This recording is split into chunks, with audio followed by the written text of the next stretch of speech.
Hey, welcome to Command HQ. I am Brock Ferdine here as always. I streamed earlier this morning, but I also wanted to stream tonight. I have a couple of pieces of content that I wanted to share with you. Hopefully, we can get through the stream pretty quickly. And some news on the Biden, the Jack Smith front, as well as uh, some of the pro-Hamas, anti-Israel protests I've seen. I saw this tweet by Amy Klobuchar, who's a corrupt senator from Minnesota, and she's talking about this need to regulate AI and how AI in political messaging now is causing an issue. And she said specifically how she needs to, quote, protect our elections.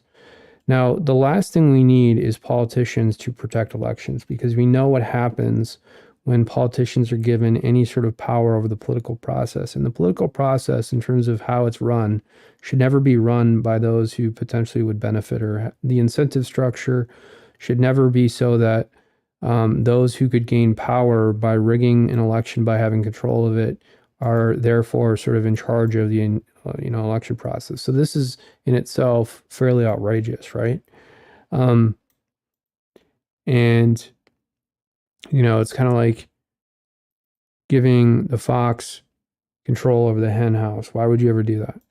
And I originally read this and I was like, okay, she's ridiculous. Plus, there's a First Amendment free speech issue that pops up, but it's more so about the fact that they really want to control how elections are run. And why do Democrats constantly want to do this? The people who are in control of elections are the people in this country, and individuals who are appointed as election officials in various counties, yada yada yada, right? But generally speaking, it's the people of this country. And you could get into the technical minutia, electors and states, yada, yada, yada. But ultimately, it comes down to you and I working together to ensure the integrity of the election process as a whole. And that's why we have so many audits and checks and balances in this. But I'm very curious about this thrust of control from Democrats to protect all these election processes and the emerging technology of AI and how it could be used. The First Amendment issue is very clear, because generally on the internet, you see a lot of AI where people are parroting or being sarcastic about politicians, and people can pick that up very quickly. She doesn't trust Americans. You can get that sense as well from this tweet. I wanted to read a few comments. I have a couple other tweets here as well, but let's read some of these comments. In the boonies, we know where most politicians stand already, and it's not with America. True. Craig, the corn, great. Start by canceling politicians, lobbyists, insider trading by politicians, etc. Yep. Milby Drysdale, you mean like Russia collusion? LOL. So mocking Klobuchar for talking about Russia collusion, which was a complete hoax. Everything that comes out of these people's mouths, you have to question. You never know what is true or not, because they've lied so much, especially Amy Klobuchar. When she was a Hennepin County attorney, she was so unethical that she repeatedly withheld evidence from courts. She repeatedly engaged in wrongful convictions. There was a guy named Myron Burrell, who she wrongfully convicted. The list could go on and on and on. All the way jumper. Amy Klobuchar is deceiving people more than ever with a clown emoji. Yep. Jeff, Adam Schiff's deceitful lies did more damage to this country, and now he's running to join your chamber. What guardrails can you put in place to stop him and others? There are many on both sides of the aisle just like him. Yep. Daniel Statler, we need guardrails to protect us from you. Very true. Dwight Bridges, can't see how AI could possibly tell any more lies and broken promises than the politicians have already told themselves over the years. Politics is one area that would be hard to distort more than it already is. Bill Dobbs, not any worse than the DNC controlling mainstream media. Very true. Susie, interesting, because this is not necessarily coming from a nanny mommy account. Who decides what is misinformation? Very important. Malios of Neo-Hatanesis. As always, government hates competition. True. RG, since when are you in charge of knowing what is right and wrong, and what people can and cannot see or hear? Sounds communist to me. Very true. Now there's a meme from JS Taco 68. It's not really a meme. It's more of just a description. photo here. Sounds like you describing yourself in all of Congress. And then there's a picture of Crossfire Hurricane with Obama. You have Lisa Page. You have Peter Strzok. Peter Strzok is from Minnesota. He went to St. John's University. And then he went to Georgetown, got a master's degree. He was fucking and banging Lisa Page. And then they were talking shit about Trump trying to interfere with the election. All these people were trying to interfere with the election in 2016. Bruce and Nellie Orr. Bruce, I think, went to Harvard Law School. And then he became a senior official in the FBI. You have Sally Yates, and then Lynch, what's her first name? It's like Amanda, whatever her first name is. Senior FBI officials. Obama, of course, connected to James Comey. James Comey is from Iowa. Andrew McCabe, completely corrupt FBI officials, was walked out of the FBI. I think he lost his pension for a period of time. And you have Glenn Simpson and Bill Priestrap, who are effectively his little errand or busboys. Fusion GPS, when they lied about the whole Russia situation to try and spy on Trump. I mean, this is nuts. Obama was engaging in treason by spying on a leading opposition candidate, President Trump. And, you know, it's really wild. And when you think of the fact that Obama gets there arrogantly and shows up with Trump and acts like he knows everything, and Trump's there, you know, just trying to be courteous to Obama, who is still the sitting president at the time, for a few weeks. Meanwhile, Obama is engaging in hundreds of felonies here to spy on political candidates, try and have them, you know, banned from the ballot, starting way back in 2015. And if you notice, there's kind of this trajectory in this country because everything started to get pretty crazy around 2015. That's what personally I've experienced about, 8 or 10 years ago. And it's because of what Obama put in place by going after political opposition candidates. And I want to direct this, I don't want to say that this is directly related to Trump running. It really isn't. It's just because Obama is a corrupt, president. They're all corrupt, right? They're all war criminals to an extent. But Obama, I think, took it to another level because of his arrogance. And I think this is part and parcel to this whole DEI scheme where they think that they own everything because they can do anything they want. They can get into any institution they want by virtue of being, a minority, but, not having sort of the same intelligence I think that it would take normally to get into these institutions, but just the fact that they're halfway intelligent, that they come off and they're somewhat well-spoken. I wouldn't even say Obama is well-spoken. I don't necessarily think that at all. I think he's comfortable speaking, but if you actually listen, like the flow of his wording isn't appealing. His jokes are all arrogant. Anyways, I don't want to talk about Obama.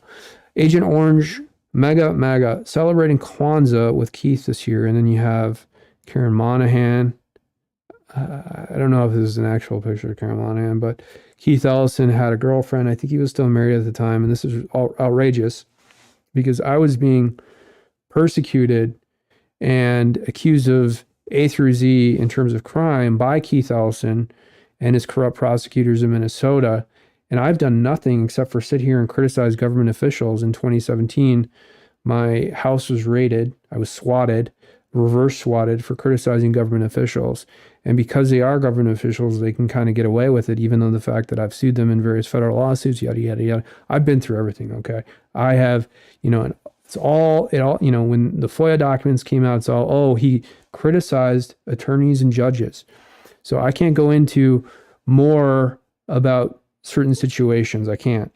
But let's just say that at the same time that they were doing this to me, and I've never even been in a physical confrontation in my adult life, aside from maybe pushing my own brother, which doesn't really count. You had Keith Ellison beating up his girlfriend, his mistress at the time, while he was married, no less. Ugh. And there's a tape of it. Who knows if he raped her? Probably did. Fucking asshole. Okay. Well, again, let me guess. We need to regulate AI and make sure that it's able to describe all the genders on the spectrum of the imagination. Honestly, I fear that your regulations are a greater danger to the public in generating disinformation, misinformation, and absurdity. True. A perfect tool for Democrats. Can AI clean up? Well, can't read that. AI is simply a tool like Amy. COD Burger. Like when you posted about Kwanzaa. And then there's a meme here of Kamala Harris and a hyena smiling. They look similar. When it isn't funny, but you laugh anyway. Kamala Harris, yeah. Patriot. It's been used for decades. Wakey time. Ooh, here's an idiot. Left side of the aisle. Please hurry. This could be a disaster in the making with so many already being duped by misinformation. I think I talked about this a little bit earlier, but I think this person should go fight in combat because they're insulting the sacrifice that all the combat veterans in this country, from the Revolutionary on to present times, made to defend the Constitution, defend the First Amendment, including my family, and serving in various wars. And if this person feels so strongly about censorship, I think they should definitely sign up to fight on the front lines or go into combat. Here's a one from M. Jorg. Put some guardrails in place for term limits and no insider trading in Congress. True. All right, let's move on to something else. I'm getting sick of this. I'm gonna maybe switch to this other view if I can. My hip is killing me. Okay, we had this from Raw Alerts. Play it. This is a protest, pro-Hamas, anti-Israel protest at JFK. They're holding up traffic, a bunch of assholes. They should all be arrested. Look at how humane these cops are being. Meanwhile, if you criticize the government, if you're someone like even Steve Bannon or Roger Stone or Jack Posobiec,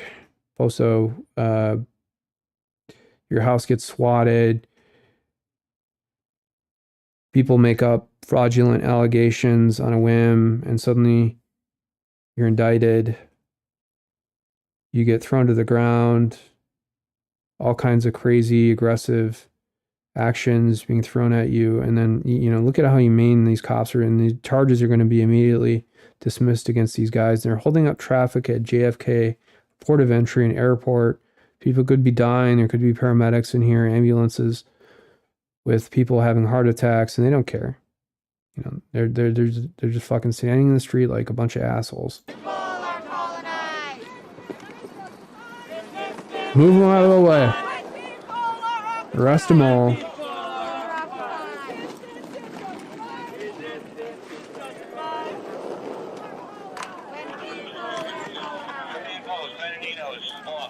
Free Palestine! Free Palestine! Free Palestine! Why don't they talk about all the hostages that Hamas took when they flew in on parachutes into southern Israel? Why don't they talk about the fact that they're ripping down posters of the hostages in New York, which is in itself a crime? From the river to the sea! Palestine will be free. From the sea to the river. Go to a park, protest, don't block people. And, I think any reasonable person is in favor of peace for everyone. No one wants to see any of this happening. But to be so one-sided, narcissistic here, you're just pissing a bunch of people off. From the sea to the river. Palestine will live forever! Palestine will live forever! Free Palestine! Free Palestine!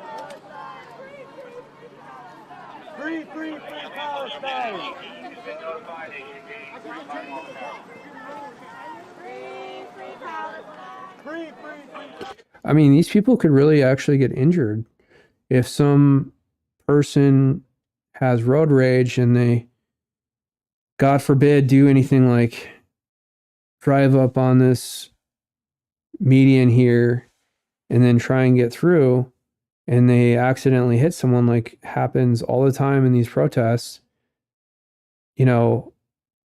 these cops are protecting them from themselves. Get out of the fucking street. Free Palestine.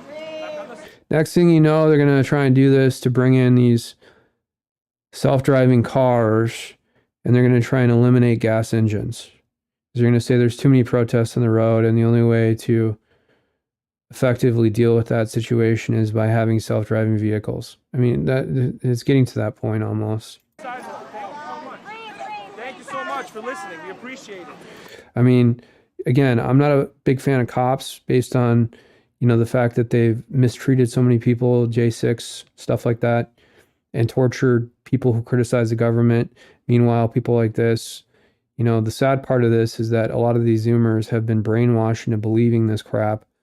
But, you have immigrants, right, from Muslim countries, and they're here and they're insulting Americans, they're insulting the country that has let them in by protesting here. And you have these cops, and, God bless these cops here for putting their lives on the line to get their ass out of the street. Again, I'm not a big fan of cops, but these are the kind of cops and the kind of actions that should be really commended. The cops who engage in unethical activity to take down constitutionally protected speech, and they do it, and it's not a mistake, and they do it repeatedly, and they do it maliciously. That's a different thing. Oh, of course, you're running away because they don't want to get arrested. I just arrest them all. Come in there. So we have this George Santos clip too.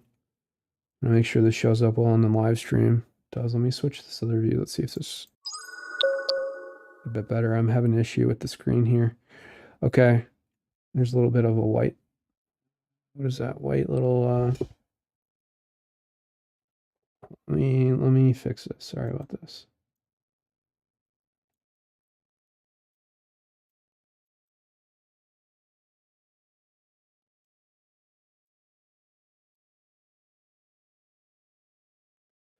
Oh man, this is killing me now.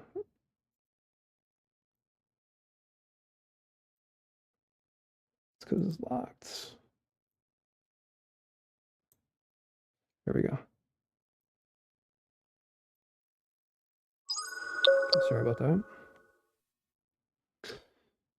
All right, here we go. So we have George Santos pissed off at Eric Adams, the mayor of New York City. His car got broken into by an immigrant.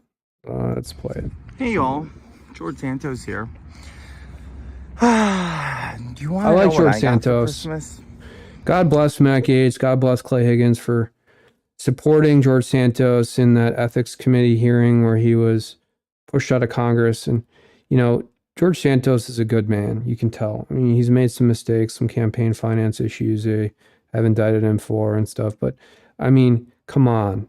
George Santos is a good person. Mayor Adams. And these politicians talk about lies.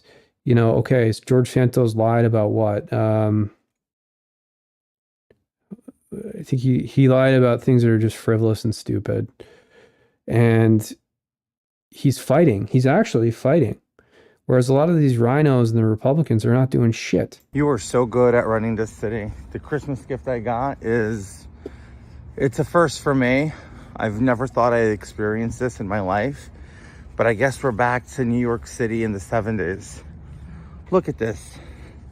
Freshly broken car glass. Okay, Yeah. but if you look at the glass, so this is kind of weird. I'm not questioning George Santos. I assume that this is true. But usually when a window is broken like this, you have kind of the shards of the glass at the base. And as you can see here, George is putting his hand on the base of the window.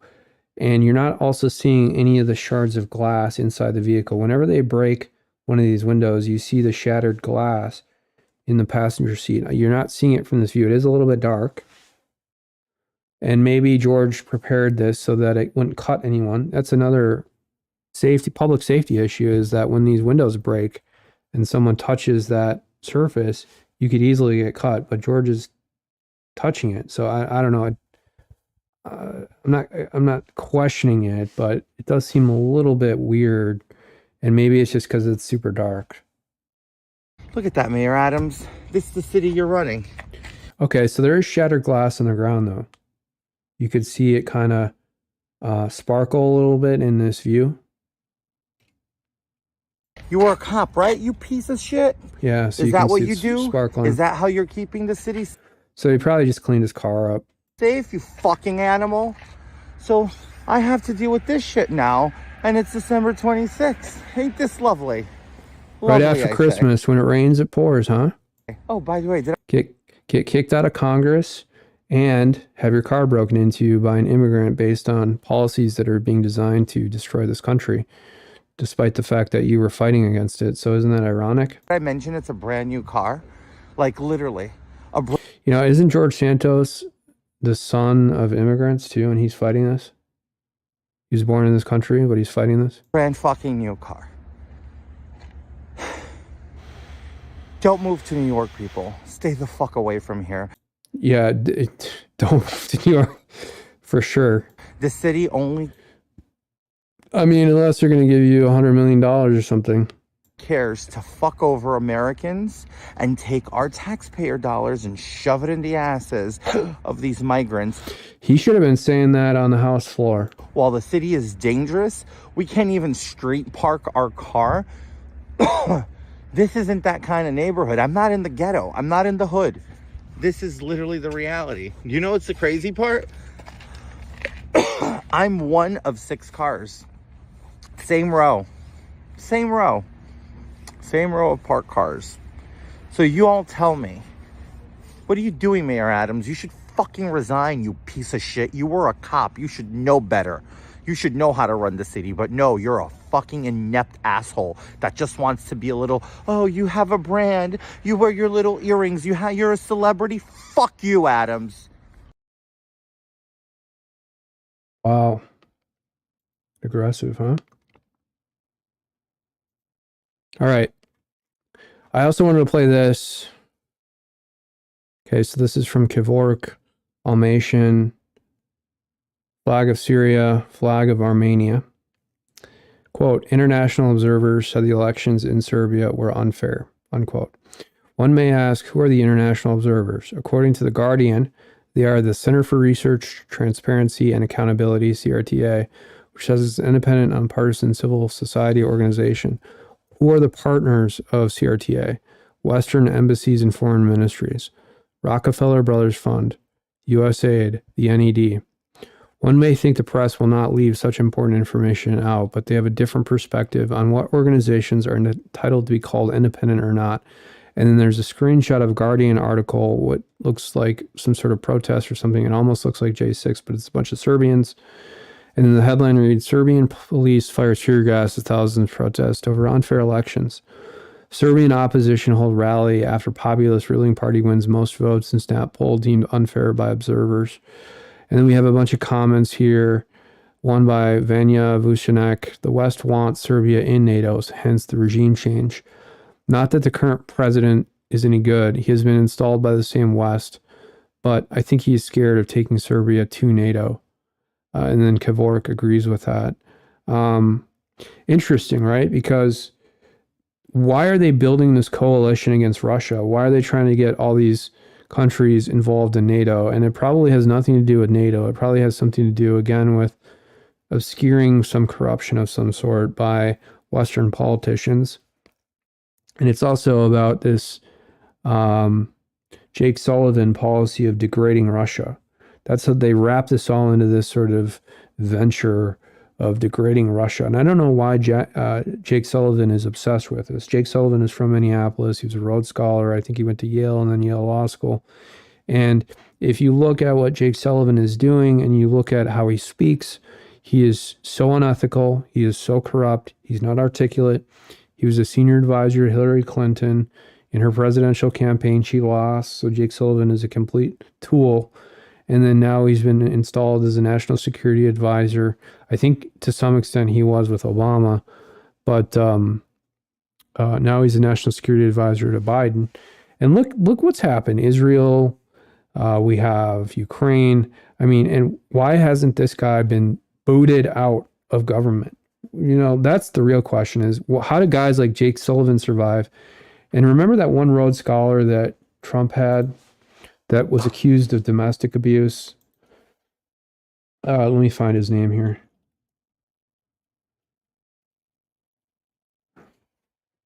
Rob Porter. And they this was kind of before everybody even realized how kangaroo all these allegations were, but they quickly showed Rob Porter the door. So talk about double standards. If you compare and contrast Rob Porter with Jake Sullivan, Rob Porter wasn't starting wars. Jake Sullivan is deliberately and aggressively initiating this war front with Russia. And I'm sure he's probably doing coke every day. Who really knows? The coke in the White House is probably Jake Sullivan's. If it's anything the mainstream pushes, it's a lie. P.J. McKittrick, also known as the CIA. Okay, so there's some anti-Semitic comments in here. Stardust Collector. So you're applying these obviously stolen elections weren't stolen? Why support dictatorships against democracy movements? Barry Pruitt. I wonder what international observers say about American elections. David Anand. The NED is funded primarily by an annual allocation from the U.S. Congress. According to an interview, founder Alan Weinstein gave the Washington Post in 1991, he declared, quote, "A lot of what we do today was done covertly 25 years ago by the CIA." Yeah. They want to control over all of these puppet governments, right? Especially in Eastern Europe. Hilda, quote, "Protest versus insurrection. Talk about police firing tear gas. Weird because their coverage of J6 was so much different." Yeah, that's what I thought too. So good. Can we have Asian international observers at the next U.S. polls just in the swing states? Good idea. Bring them to Michigan, Ohio, Arizona, Pennsylvania. Well, Pennsylvania, Wisconsin.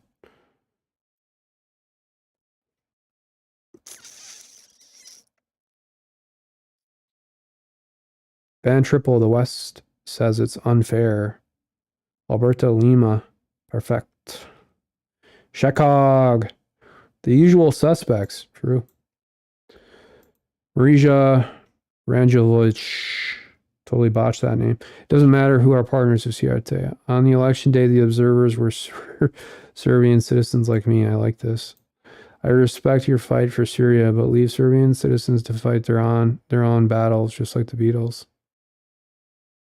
Okay, we've lived under Vucic's dictatorship enough. I like that.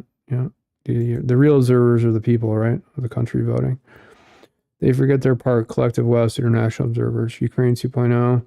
Palm Beach, The Guardian. Yeah. Opposite 24. Who are the international observers? Savecho, Jeff Mick. What do they mean with unfair? Atif Mian, one word. Victoria Newland. Yep. Senior deputy State Department official lied about those Ukraine biolabs.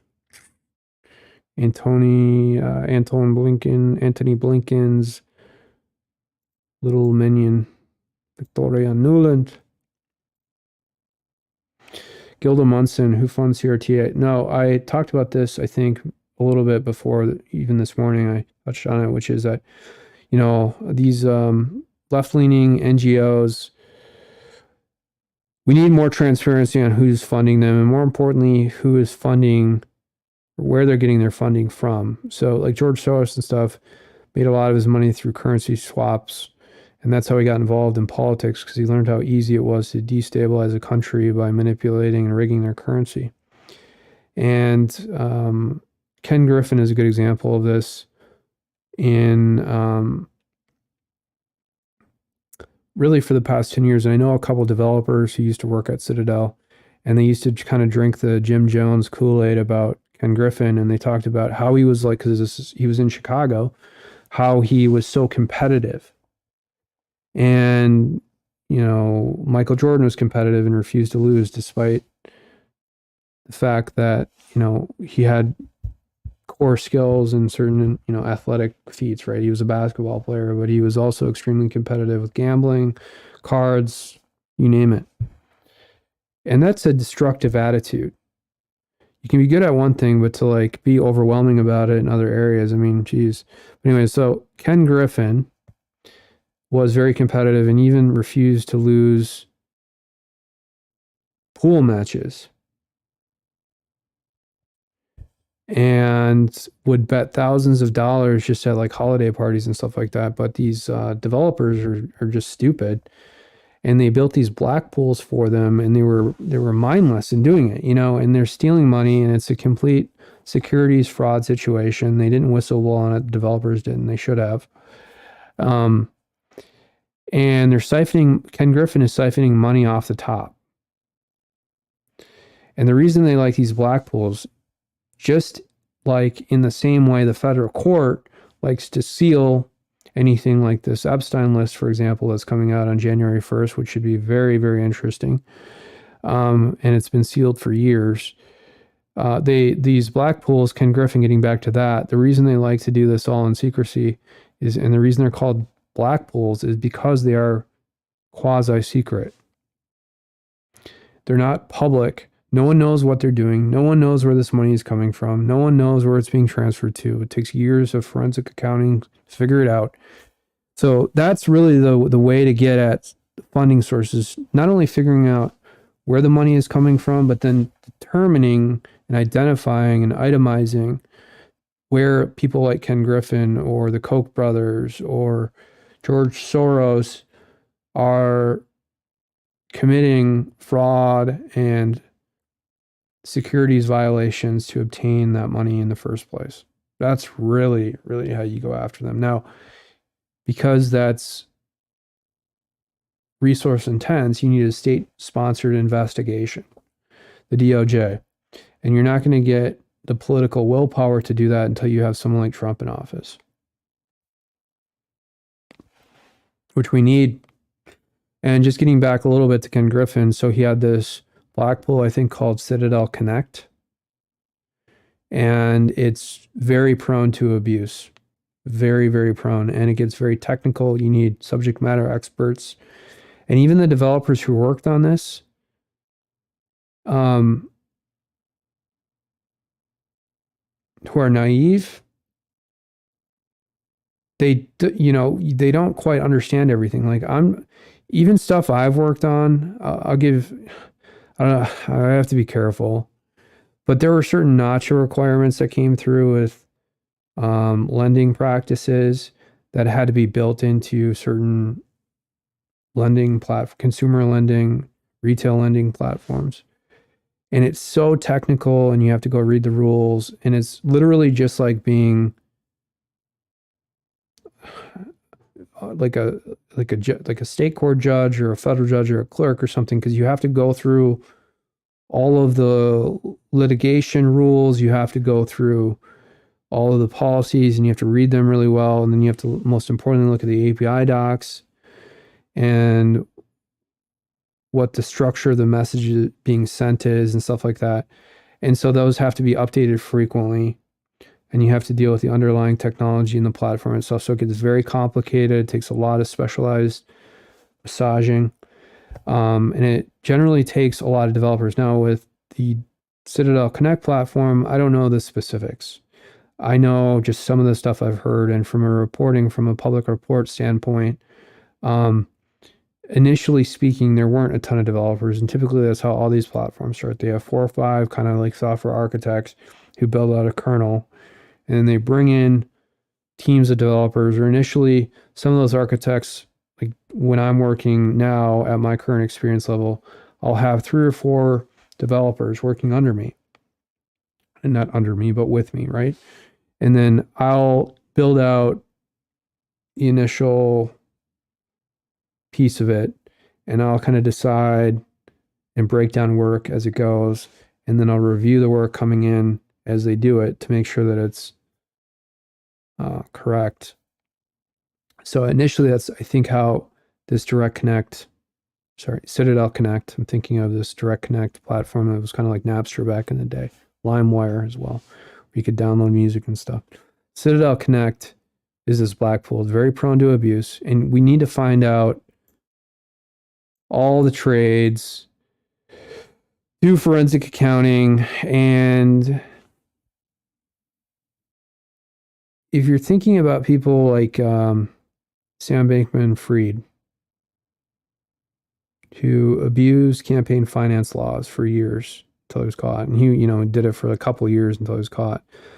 But Ken Griffin, George Soros, the Koch brothers have been doing this for significantly longer, and they've been able to get away with it. So what does that tell you? Have they bought off officials so they won't be investigated? And then you can see here where Elon Musk does one thing. He buys Twitter. And then they come after him with all these investigations. And you can see how this works. Same thing with me. They've accused me from every single crime, A through Z. And I barely go out. I've never had a physical confrontation in my life. And in 2017, they accused me of criticizing the government online, peacefully, lawfully, exercising my First Amendment rights. That's all. And then, they direct I'm public enemy number one for criticizing people in government, public officials, which is a core First Amendment right that we have. And then you have these public officials, and the General Flynn tweet came out where Barack Obama was calling people sewage. And I think I went through that. Maybe we could bring that tweet up. But he was calling people sewage who criticized public officials, almost like public officials are somehow now immune from criticism. And it is so anti-America. It's so anti-republic. It's insulting to anybody who's ever lived in this country if they actually think about it. And this idea of allowing for censorship, which Obama has now pushed aggressively, and I don't think people really picked up on it at the time because they were just so beleaguered from the Iraq war that Bush got us involved in. And then Obama promised during the campaign to end that, and he never really did. Remember, there was a troop surge that was never really reduced. Obama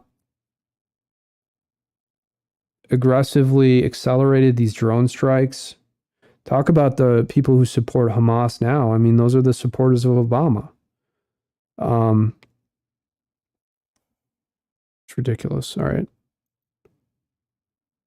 I think we have the, let me pull up just briefly here the, all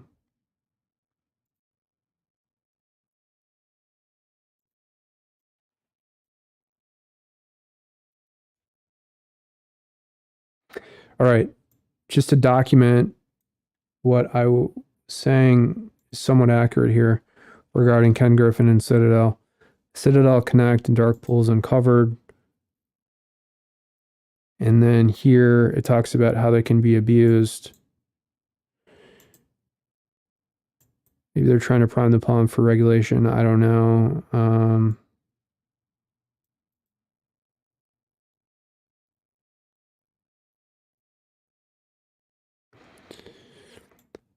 Deep, unique principal liquidity, minimizing market impact, smart order routing. And this is kind of before we had a lot of these automated trading algorithms, these bots that do the trades. And now, we don't really actually know the true underlying value of many of these assets because it's all based on news cycles. It's all based on AI models. And again, harkening back to the developers who build these, they've been so distanced and disconnected from how this stuff is built that no one really knows how it operates fundamentally. No one really does. Okay, so Jack Smith asks Judge Chutkin to keep Donald Trump from making partisan political attacks in 2020 election trial. Here's the thing I've also noticed in a lot of the stuff I've dealt with. They say that any speech critical of public officials is, quote, an attack. This is an Obama thing. This all started with Obama in 2010. Any speech critical of the government is now characterized as a, quote, attack. It's not. And for USA Today to put out this headline shows you how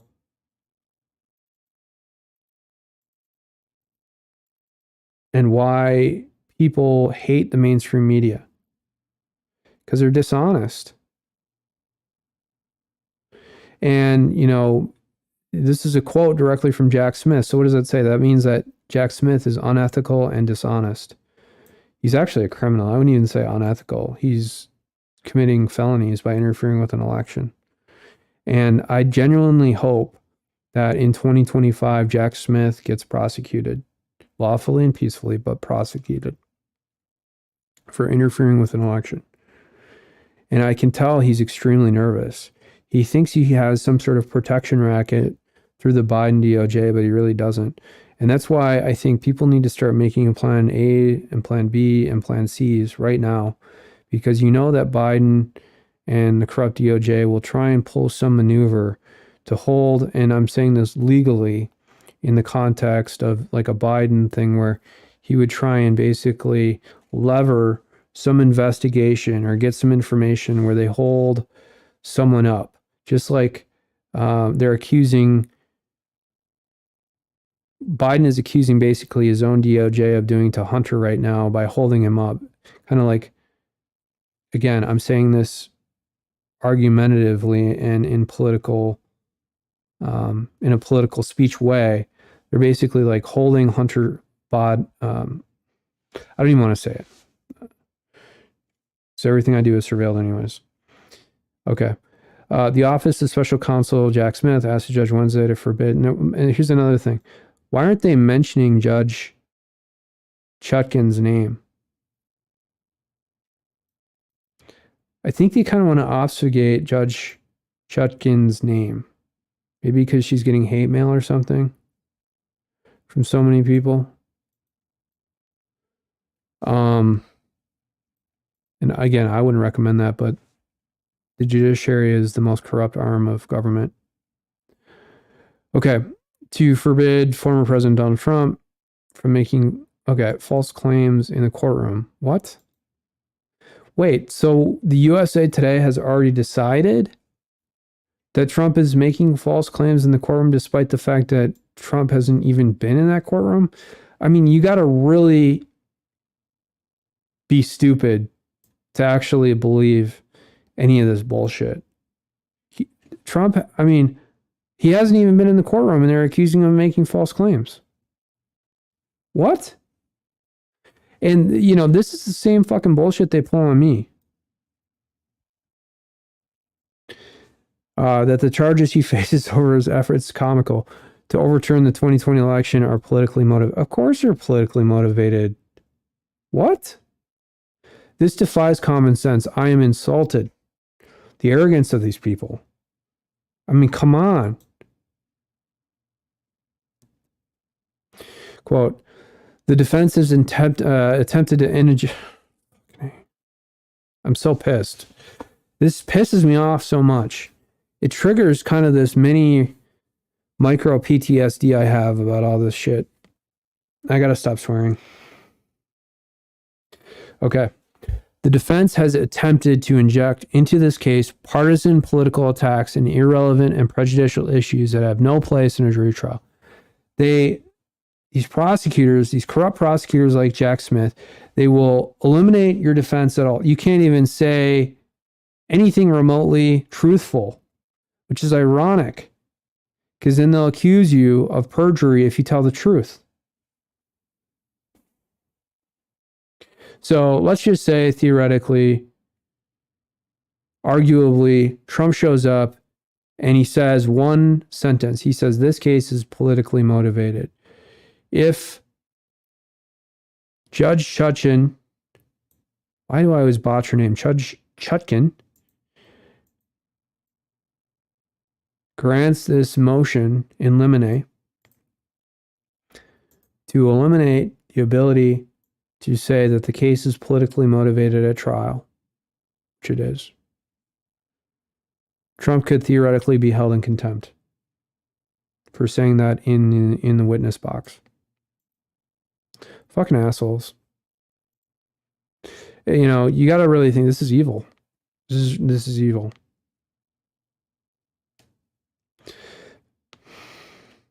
Trump and his lawyers have long tried to delay the trial and ask appeals judges to throw out the case, claiming he's immune from prosecutions for actions taken as president. In a written statement, Trump said Wednesday that Smith is obsessed with him and ignoring the law and clear instructions from District Court Judge Chutkan, who unequivocally stated this case is stayed and there should be no litigation, period. True. Chutkan had scheduled a trial for March, but that timetable is up in the air because of the 2024 Republican frontrunners' pretrial maneuvers. Trump is also trying to delay 3 other trials against him during the other. So there's no need to put this in the article. Like, it's unnecessary. Let's talk about this one issue, right? About how Judge Chutkan is deciding on whether or not Trump can actually defend himself. And this hack reporter named David Jackson adds this unnecessary material related to these other trials. They try and connect everything up to make it seem like Donald Trump is this massive criminal, which he's not, of course. The problem is they did this too much, and more people have woken up to their tactics because good people have been ruined. The J6ers being a huge group that have been terrorized and tortured and persecuted. And I think if they didn't do that to all these J6 prisoners, they might actually be able to get away with this. But they went too far with J6. Now, I've experienced it on a personal level, but getting anyone to report on it is nearly impossible. No one's actually ever reported on it, maybe one person. Volek from the Volek conspiracy immediately reported on it, but he got basically all the facts wrong. They never dig in. They never ask for your own statements. Volek botched that entire article, unnecessarily painted me poorly. And this is a long time ago. And, didn't even mention the fact that I had never even met, talked to, or spoken to any of the individuals in his article. And I can't, again, I'm going too far here, and I don't mean to. But it's normal for the brain to carry on when you're talking about this stuff. So I can't name any individuals. Please don't indict me with another charge for accidentally talking about Eugene Volek. All right? That's another reason why I keep my mouth shut. But the point here is that they've gone after way too many people, and the J6ers are one group I think that is indicative or illustrative of those facts. Okay. Trump has argued, again, they say without evidence. Of course, there's like zillions and zillions and zillions of pages of evidence, but they don't want to hear it. Trump has argued, another tactic they do with me. Trump has argued without evidence that the case is politically motivated and designed to thwart his 2024 re-election bid. He's also made repeated claims of alleged voter fraud in 2020 that have not been proven true. Bullshit. Molly Gaston, an assistant to Smith, said in Wednesday's filing that Trump also shouldn't be allowed to engage in conspiracy theories during the trial. What? That's another tactic they use with me. They constantly claim that, admittedly, I do get pissed in certain situations, and there's a few letters that I probably shouldn't have sent in hindsight. But I would say, generally speaking, a lot of this stuff, 98, 99% of the stuff is respectful to the court. And, it's normal for people to get pissed in certain situations. And I've not been outrageous, but I have been a little bit angry, respectfully, justifiably angry in a peaceful manner, of course. And I've expressed that. And then they'll accuse you of engaging in conspiracy theories for getting angry that they're basically trying to destroy your life. And not just, in Trump's case, destroy your life, destroy half the people in this country who voted for Trump. And now it's even more than half the country because more people are waking up to their bullshit. Okay.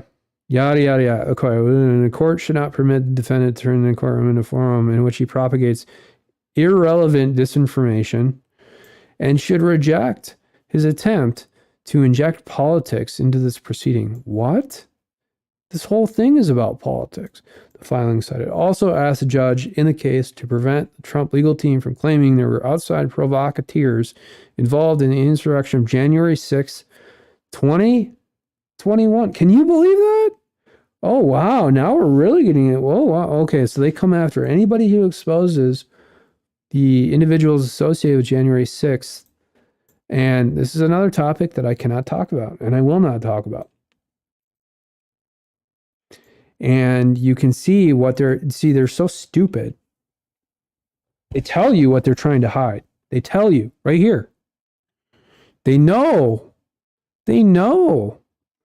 that there were outside provocateurs involved in amplifying the insurrection as a double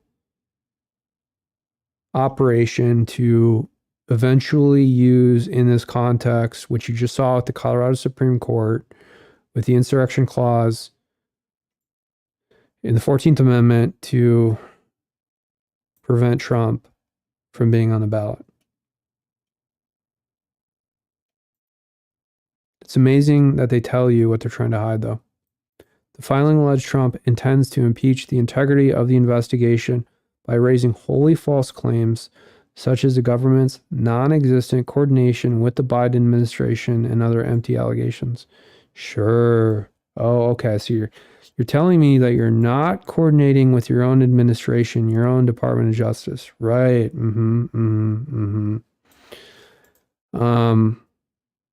Again, they're telling you what they're doing. They are coordinating with the Biden administration. And this isn't the Biden administration. This is really the third Obama term. I mean, I showed you a couple of those videos earlier that I made where we had a jackass in New York, the party boss in Manhattan, guaranteeing Allison Greenfield a position on the bench if she engaged in election interference. They were open about it. They had a video of it. They were bragging about it. And I think they've deleted that video. They deleted a lot of those videos. Went in and checked. So what does that tell you? They're trying to hide evidence. They're trying to delete evidence. These people should be indicted. All right. So Jen Psaki, I like Jen Psaki. Articulate, friendly, attractive. I disagree with her. I like Jen Psaki. So this is kind of interesting. Let's hear this. Democrats, of your mind right now, that Democrats are not talking about that they should be. Let me start there. Yeah, thanks, Jen. This is like a very nice psychological session for me to talk about all the things that Democrats are losing their minds about. Yeah, exactly. And they shouldn't be, but there are things that really concern me. And the biggest one is this possibility of a third party. These third party ballots, Jen, you know these numbers. We win Arizona by 11,000 votes. We win Georgia by 10,000 votes. The Midwest states were super close. We just cannot peel off voters in these numbers. And some of the numbers are really scary. And I think people flirting with third party ballots don't understand they're playing exactly into Donald Trump's hands here. And so that's one of the things that keeps me up at night. It doesn't keep me up at night, Jen, the polls. If you were my mom or my mother-in-law and calling me every day about the polls. Really weird that he said this. He's a little bitch. Everyone just needs to take a deep breath and realize Joe Biden has left. How cringe is that for Jen Psaki that he just said that? He basically said that Jen Psaki is his mom.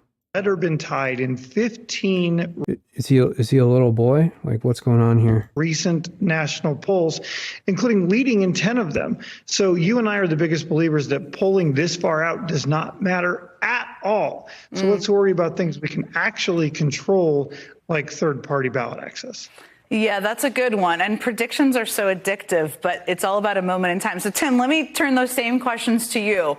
What should people be talking about more that they aren't, and what should they be freaking out about less? Yeah, well, I hope we're not having a stock market crash or a pandemic coming down the pike here. I went a little dark that kind there, of freaks me out. It's important to remember. Think about the bad things that could happen. Freaked me out a little bit there. Look, you mentioned this on the young voters. I think that this is overbaked right now. In particular, I think there's plenty to worry about particularly if you care deeply about the region. There's a lot of tragedy happening in Israel and in Gaza right now. But the idea that this is going to be the top of mind issue next November, I think is really quite unlikely. And I think that a lot of these young voters have not even really engaged about what Donald Trump's policies would look like there. I think in this place, I agree with Jim, like a third party candidate running on some anti-war platform that directly appeals to young voters is more concerning than if there's a two-way. I guess I'll put my hat on of a former Republican as the group that people aren't thinking a lot about. I think there's a lot of conversation right now about whether Nikki Haley can make a surge in New Hampshire and whether a Republican primary could be upended. Like that. All right, so it gets into bullshit here, but I think what they're saying is that RFK Jr. running this third-party campaign is actually negatively impacting the polls, and they're going to try and shift blame onto RFK Jr. As the reason that Biden is going to lose this election. And if you look actually at, because I think RFK Jr. right now is polling at 5%, which is massive for a third party without a bunch of party resources. And I think the dynamic has shifted a little bit where RFK Jr., it's difficult to really analyze fully without doing a deep dive, but it appears as though that RFK Jr., I mean, there's been different analysis about this. Many say that he's taking voters away from Biden, and then there's other people who are saying that he's taking voters away from Trump. He's probably taking more voters away from Biden right now.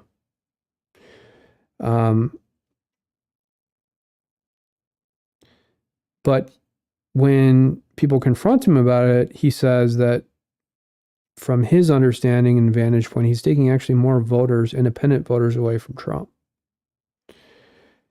And if anything, we need more,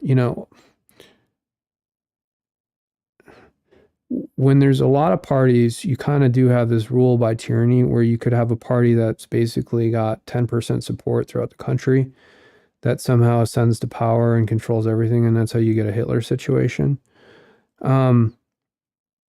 Because then there's an incentive to take out your political adversaries. Kind of what you're seeing with Biden indicting Trump using his DOJ to do it that way. It's just another form of it. And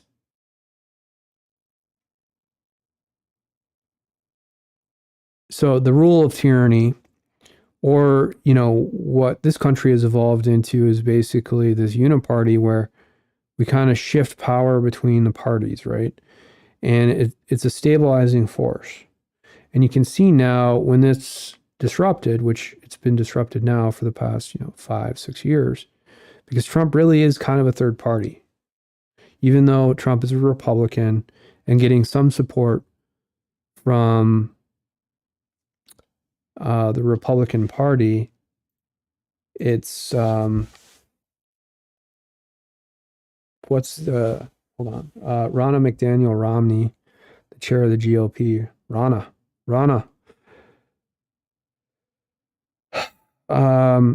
She's not supporting Trump. It's a uniparty situation, and that's one reason why I think this country has been stable politically for such a long period of time, because we kind of shift between the two. But since Trump is a third party and has disrupted that entire process, and RFK Jr. is coming in here with 5% support, which is massive, you don't want the rule by tyrannies. You don't want someone coming in with 5% and then somehow starts to take out their political opponents. But we already have the ruling party right now, the Democrats, in the White House basically doing the same thing. So why not have a situation, perfect timing, to bring in third-party candidates who offer fresh perspectives, who aren't extorted, blackmailed, and forced to align themselves with a stubborn policy just to continue to churn the corruption. And we've seen what happens in places like New York, and New York is a shithole It's a dumpster. You just heard George Santos talking about this. And they've turned New York into such a shithole that a dumpy house is worth $1 million. Unlivable.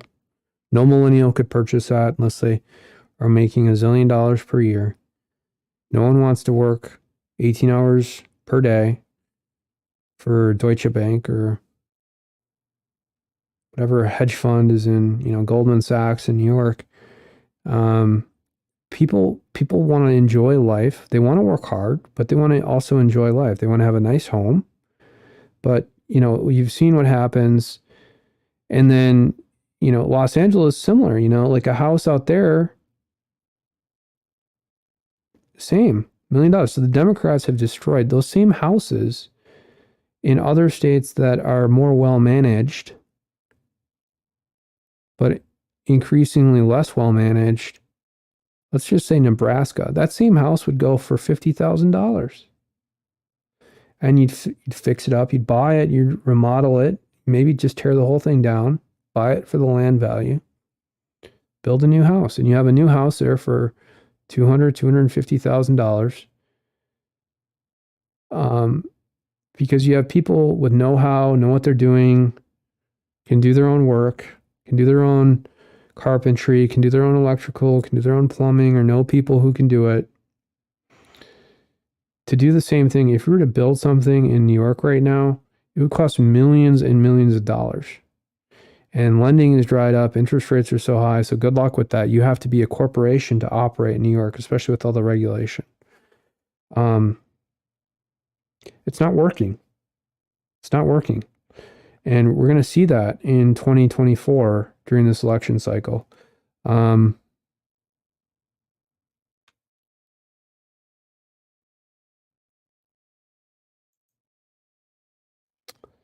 Here's an article.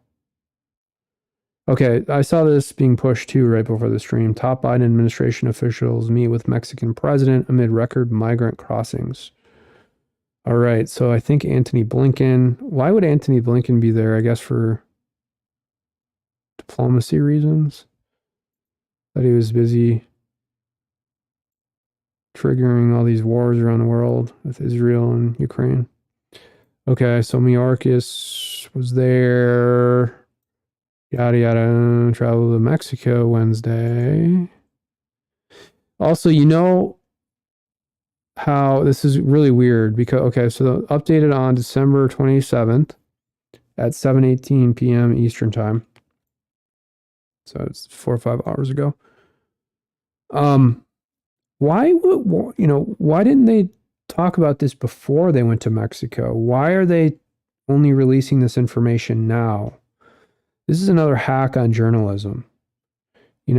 Shame on these reporters at CBS who knew about this, like Caitlin Yellick, and didn't tweet about it. Maybe they did. Maybe I'm missing something, which is possible. But it seems like they pushed out this coordinated story after they had arrived in Mexico or flown back. And they're really starting to tighten the border again around the election cycle. Magic, right? Okay, so we have that sort of little bullshit. All right, so that's pretty much it. Just checking to see if there's anything else I want to go over.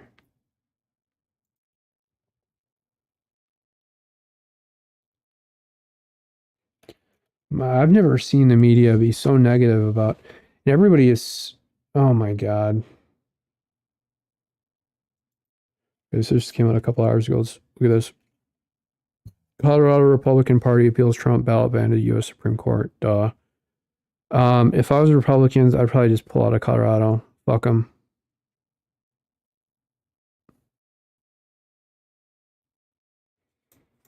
I don't know. I mean, I was thinking today if I was Trump, or, how you solve some of this bullshit. Like, I don't know. What do they do in other countries when high courts interfere with elections? The State Department sanctions those officials. I think they've sanctioned judges in Russia for alleged violations of import-export laws, or corrupt dealings, stuff like that. I don't know. I don't have the information in front of me. But it's got to the point where I almost think that you just need to sign a bunch of executive orders to sanction these justices, freeze their bank accounts, have them investigated, and people are going to go crazy that I made those statements here. And I mean it lawfully and peacefully. But the reason that they're able to do this is because they have no pushback. They are appointed, and then they go through a bullshit election every, I don't know the exact rules in Colorado, but I'm assuming it's like every 4 years or whatever. State court, Supreme Court justices, it's not a given lifetime appointment, but it's almost become that way because they're rarely challenged. And a lot of these guys and women need to be thrown off the court through being voted out. We need more and more of that. In Colorado, especially, Colorado used to be a red state. What happened? All these weed smokers moved out there who just believe anything they're told. They're too busy getting high. I don't know.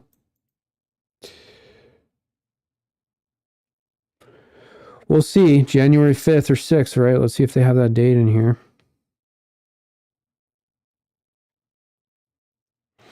Ooh, we got a quote from Sean Hannity. The Colorado people have embarrassed our nation with what they did. Yeah. Yes. Yep.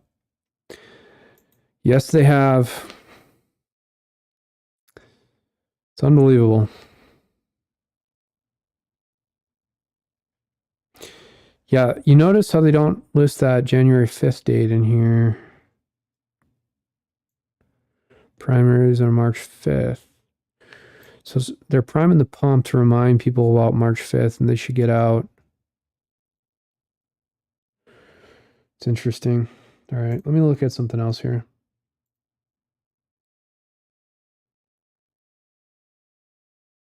Ooh. Okay, I just saw this. Oh, wow, here's a DEI thing in communist Minnesota. Oh, get the paywall. This is an article from the Star Tribune, also known as the Star and Sickle. Communist Manifesto, Brava. In Stillwater, this is the headline, in Stillwater politics, it's almost always sir. No women have served as mayor, and a few have been city council members, prompting questions from the city's the city has a human rights commission? This is a city of 30,000 people and has a human rights commission? Are you kidding me? What the hell?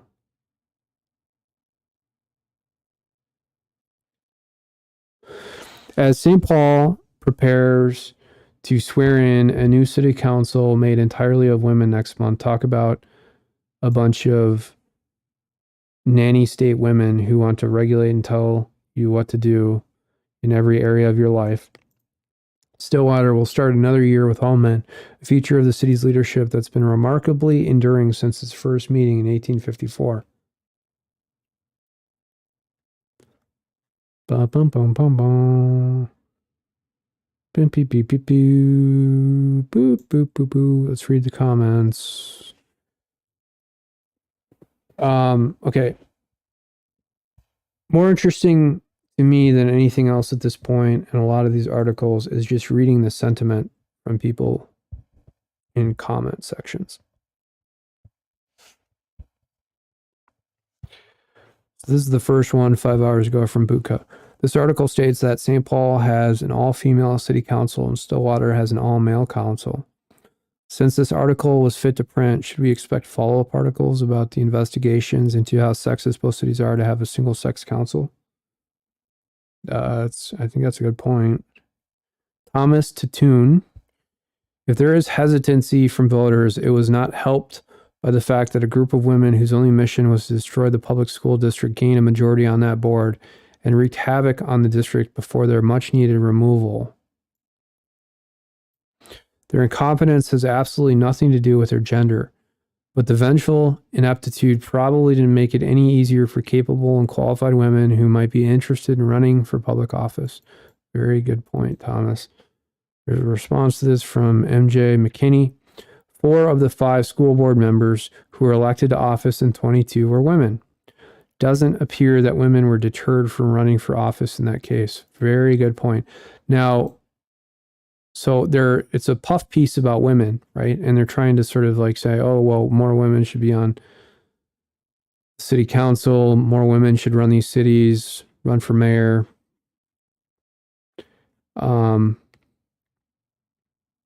And then, there's some information here that I didn't even know about, that the school board in Stillwater is, corrupt, like a lot of these school boards that are inept around the country that has been kind of exposed during the pandemic. And you can see that people are actually familiar with what's going on, the underlying details, the policies being enacted, stuff like that. Saga City. So it's a human rights issue that women are not filing for office.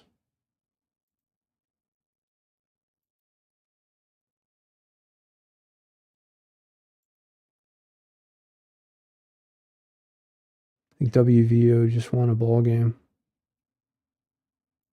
Got some news. All right, hold on. Back.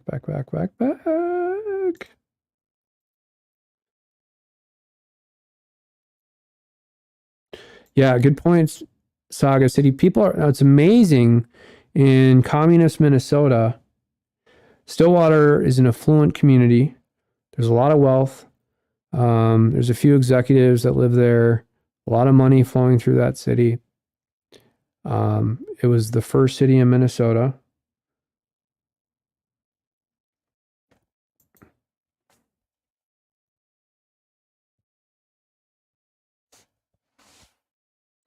And I'm stunned that people have figured out what's going on here, that women are using their gender as a sword to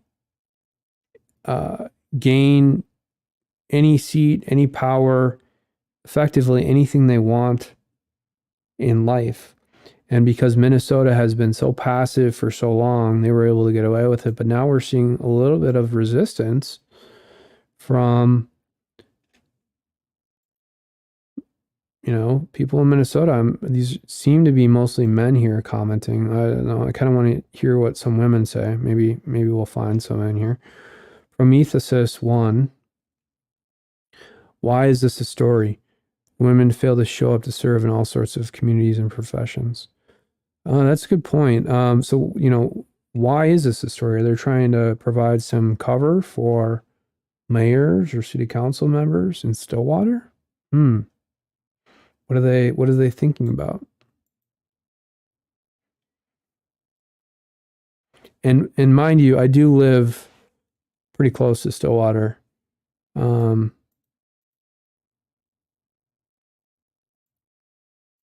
up a map.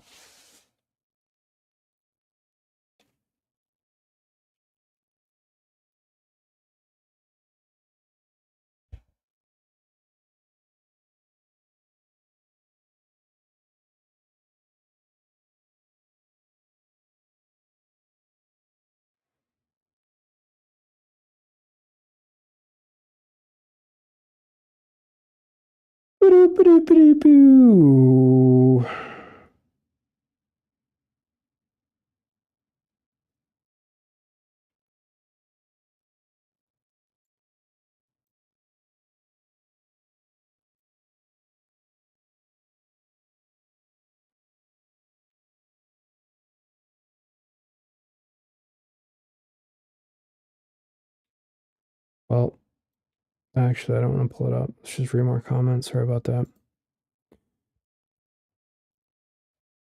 MJ McKinney again. It's almost like they were prohibited at one time from doing so. They weren't. 100 years ago. Okay. That doesn't count. Ryan Nolan. Would someone please get elected in Stillwater so the strip can do its obligatory first women 2 article? Yeah. See, people have really picked up on their communist agenda.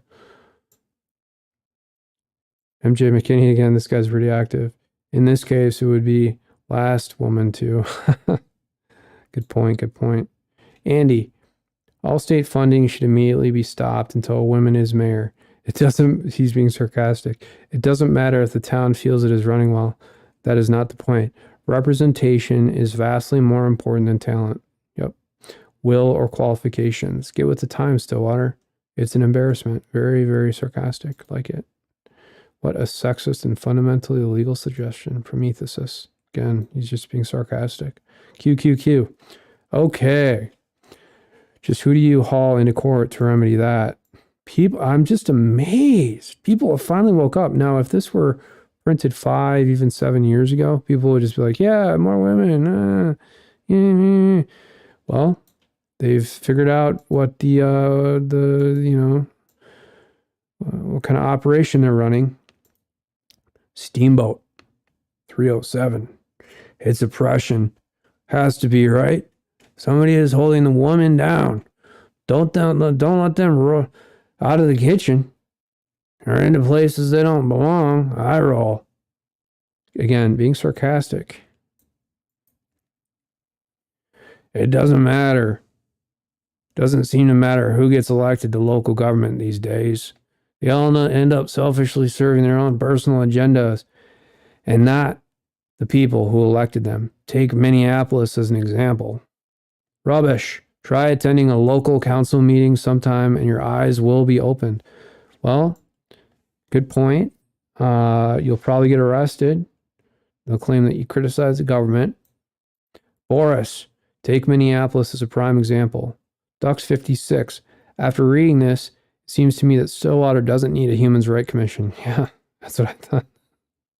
Why does a town of 30,000 need a Human Rights Commission? Now, I've heard some of these city councils talking about DEI committees. Oh my God, it makes you want to like pull your hair out.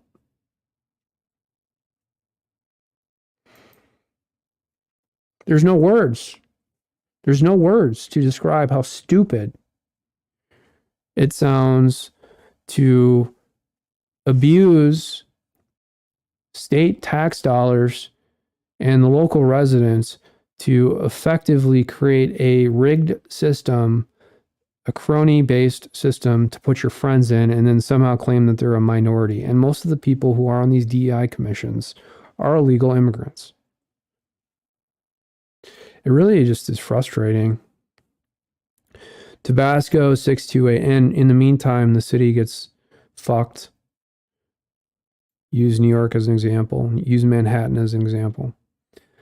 Everyone interviewed said that the current elected officials are doing a good job and no big crisis exists to galvanize voters. Incumbents in the environment do not attract opposition. Someday someone will not run for re-election and some new people will run. So not seeing this as an issue. I don't know. Women are running, perhaps they're not interested in the job. This sounds like someone is looking for a problem where there isn't one. True from Minnetonka. Yakel, 1,000. I don't care about the race, religion, or sex of a politician as long as they make decisions that enable a safe, efficient, and effectively run city. Stillwater is a nice place to live, and I would consider buying a home there. I would not move to Minneapolis, St. Paul, Brooklyn Park, or Brooklyn Center. Well, it's not going to be nice for long when you have idiots running the city. The point. I guess it used to be that women might not want to take on a boys' club. That one commenter alleges exists. But I don't buy it anymore. I was a paid-on-call firefighter, and there was no bigger boys' club than that gig. But fire departments now well imbued with women. I simply do not buy that Stillwater is so much an impenetrable bastion of a man's world that no modern woman wants to take it on. And so I'm grateful for the men who have stepped up to give service to the community.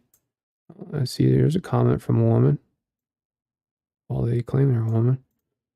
Yeah, it's well said. I think, a couple grammar issues, but yeah, definitely well said here. Whatever. Didn't finish last submission. I'll try again. Thank you. Okay, whatever. Smart Gov. I think the goal is to have the best candidates win, right? Meritocracy. Bachman, bad. Who cares about gender or race? It's competency. Pure and simple. Again, another meritocracy statement. MJ McKinney again. Wow, he's pretty active in here. These things aren't mutually exclusive, of course. It's not an either or situation. City can have competency and more than one gender in local office. The big question, if 50% of the city isn't running for office, are you sure you're getting the best person for the job? I'm kind of unclear on that. It's convoluted. Okay, Matt, would you ask the question if it was all women? When it is all women, that is celebrated. Well, okay. So I'm learning some new things from these comments. One is a lot of these men who are commenting feel they're pushed out of government, pushed out of their city, pushed out of their community. And that's true. There's a war on men in this country, especially in liberal run cities and states like Minnesota and the surrounding communities. Men are being sidelined. And in a normal situation, men do things to support and provide for women, protect women, right? It's generally what men are for in society, always been. And men love doing that. That's a core genetic DNA. It's programmed into all of us spiritually. The problem is if you're pushing men out and you're telling them that their core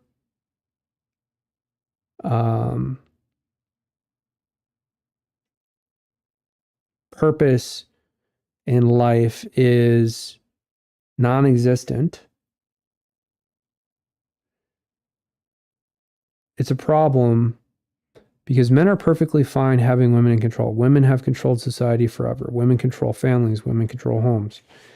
And women, for the most part, I'm generalizing, of course. This is my own personal view based on my own family experiences, but my own experiences observing other families. And I'm not saying it's 100%. I've seen other families operate differently.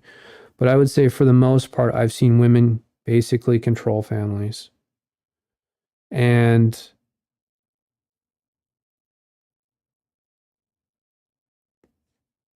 if you want to kick men out, women have to step up to an extent and then provide that same leadership in their own families. And I'm not saying cuck their husbands or that they need to wear the pants in the family. They need to provide men purpose and guidance in the same way that men provide women guidance in certain situations based on their experience in life. But that's not happening. Women are compensating this with these bullshit roles in corporations or law firms. Law firms are being taken over by women. Corporations are being taken over by women. I have upwards of, and you can argue this, 20 years of experience in software development. I have a master's degree in my field. Now, I've seen women without even 3 years of experience at 27, 26 years old, and I'm not knocking these women at all. These are great people. They become directors of corporations with very little experience because of the DEI. And to some extent, that's very welcome because there is a huge need for women in certain fields like engineering, okay? Because it's male-driven, less male-driven now because of this DEI thing and AI coming in. And AI came in at the same time because it's supportive of women who lack, and I'm generalizing again, I'm not saying all women do, but generally the reason that men are attracted to these fields like engineering is because men have an analytical ability that seems to be genetically imbued on all of us males, whereas women have different core, brain functions. Like, women are better at communication, women are better at emotionally dealing with certain situations, yada, yada, yada. But my point here is that AI came in to support women at the exact same time that women started taking over these analytical fields. And it's kind of a hand in glove situation. They fit perfectly together.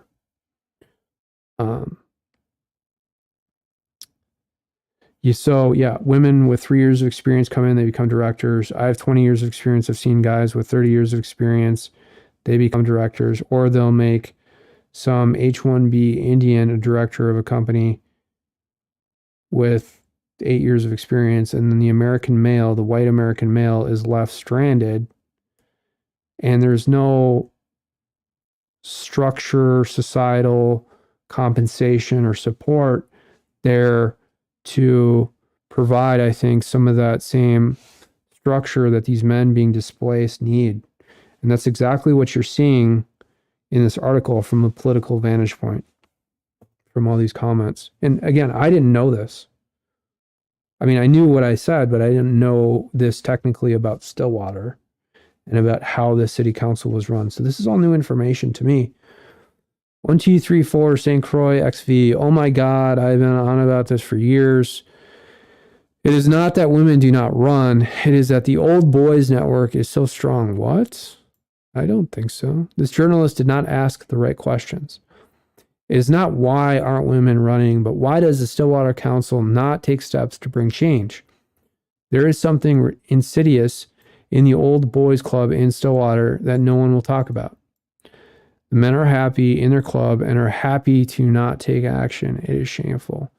Well, I do know a couple of wealthy people in Stillwater who built companies around here and massive millionaires. And, they don't really do anything. They run bullshit network clubs. They don't do anything productive. They act like they do, but they don't. And they don't run shit. It's just really, I don't know that much about Stillwater, so I don't want to comment, but this person is not providing any actual evidence of the quote old boys network in Stillwater, old boys club in Stillwater. I don't see any clubs in Stillwater. Now, this is someone who has gathered a bunch of evidence about actual clubs in various jurisdictions, and I am not aware, and I could easily be overruled with respect to any of the clubs in Stillwater. But like, are you talking about the Rotary Club in Stillwater? Are you talking about the Masonic Lodge in Stillwater? Like, what clubs? Because you're not identifying any in this comment. There's only 3 likes on it. Avaro 3 responded to this. The old boys club in Stillwater or any other town cannot keep a woman from running for office. Talk about conspiracy theories. This is one. It's that simple, though it seems to be a hidden topic. Okay, I'm speaking as a male who has seen a lot of the clubs. And, some of my family are well networked, okay, and run clubs and have run clubs in Minnesota and in Hennepin County and Minneapolis. And these are not old boys networks. The old boys networks are the guys that I talked about who have millions and millions of dollars, who are drug addicts, who do nothing except for talk bullshit. And that's it. They're not running anything. Women do have their own networks. Like, there's a women's lawyers group in Minnesota and in most states where they get together and they collude on how to fuck mostly men over. They can be just as insidious in their own way, just as way, way, way, way, way more, because I'm not seeing any all of these old boys clubs have been destroyed, probably starting in the 80s, late 70s, going into the 80s. Yeah, see, notice how they don't identify any of the networks? There's none. Mistress J said this, I broke in through old boys networks several times in my career, and it wasn't particularly challenging. That's an excuse, not a barrier. Well, the reason that you've, quote, broken through is because A, it doesn't exist, and B, any man is extremely welcoming to women who want leadership positions and willingly give it to them, and you can see what happens. Thomas Tattoon comments again, nobody is undermining or discouraging women for running for public office in Stillwater. True. Cattail 37, sure, St. Paul is ticking all the DEI boxes. Stillwater, not so much. But what about other metrics? Crime, street repair, snow removal, health of the retail sector. On virtually every measure of quality of life, I'll take Stillwater every time. There's 17 likes. Short putt. A solution, looking for a problem. Yeah, there you go. I like that. That's true. Rogue Fire. So much emphasis on the gender of person holding a public office nowadays, while seeming to forget competency and ability. If the office holders are doing a good job in Stillwater, what does it matter what gender they are? One day a woman will be mayor. Hopefully she will be a good mayor. Let the voters decide, not the commission with an agenda. Very true. Yeah, see, they create these commissions to insulate themselves, protect themselves from any misconduct allegations, and to rig effectively the whole election process and cycle. Highlander 79, Karen Housley, wife of Phil Housley, the NHL Hall of Famer, seems to have done pretty well. Putting your name on the ballot is a good start. It's Karen, but she does hold local office in Stillwater. I think it's the success of Housley and other women in other jurisdictions that have people wondering why the same thing hasn't happened in Stillwater city politics. Ivaro 3. When women run, they win as often as men. Sometimes the barrier is only in their minds. So they're just talking about gender here. You notice how they've taken out the ethnicity thing here? And it's another way, I think, for them to get in these illegal immigrants, Somalians like Ilhan Omar, who kind of ran on this agenda. And then in these local council jurisdictions and cities and counties and stuff, it's amazing if you actually look at the roster, especially now judges, which is ridiculous in St. Paul. They put these illegal immigrants on the bench. Sophia Vuelo was one.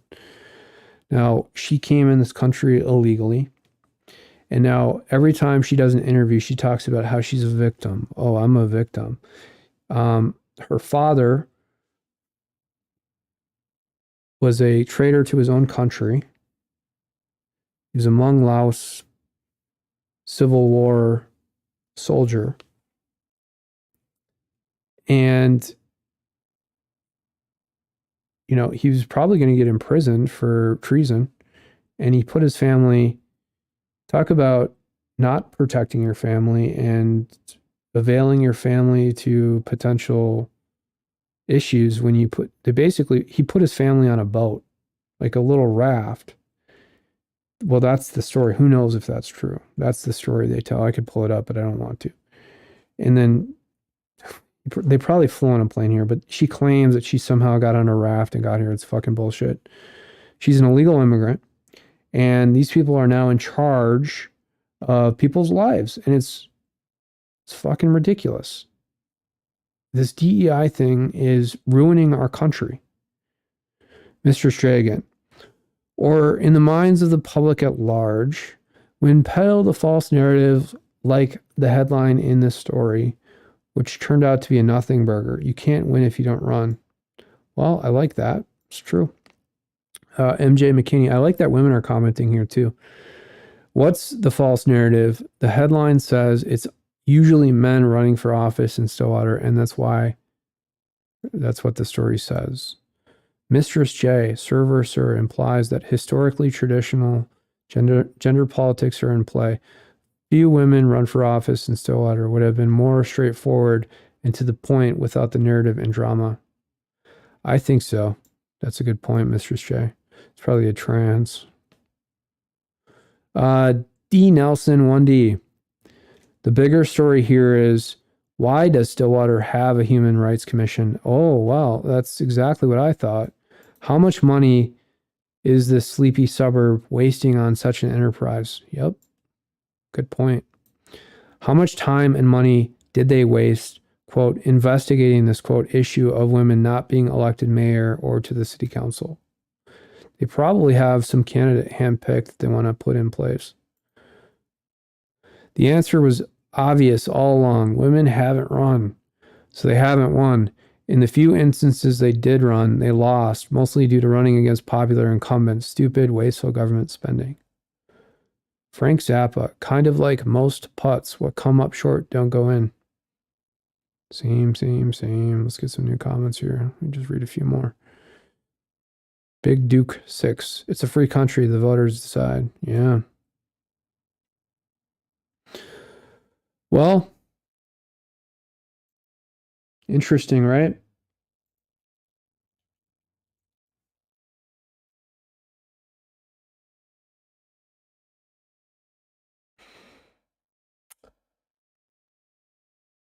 What else? What else? We don't have anything else. We don't have anything else. I will see you probably tomorrow morning. I'm going to stream. We'll see what comes up with some of these outrageous decisions, trying to knock people off ballots, trying to interfere with elections, trying to bring this country to its knees. We really need to be prepared. I should really play. I want to just quickly check actually one thing. I'm kind of going along tonight.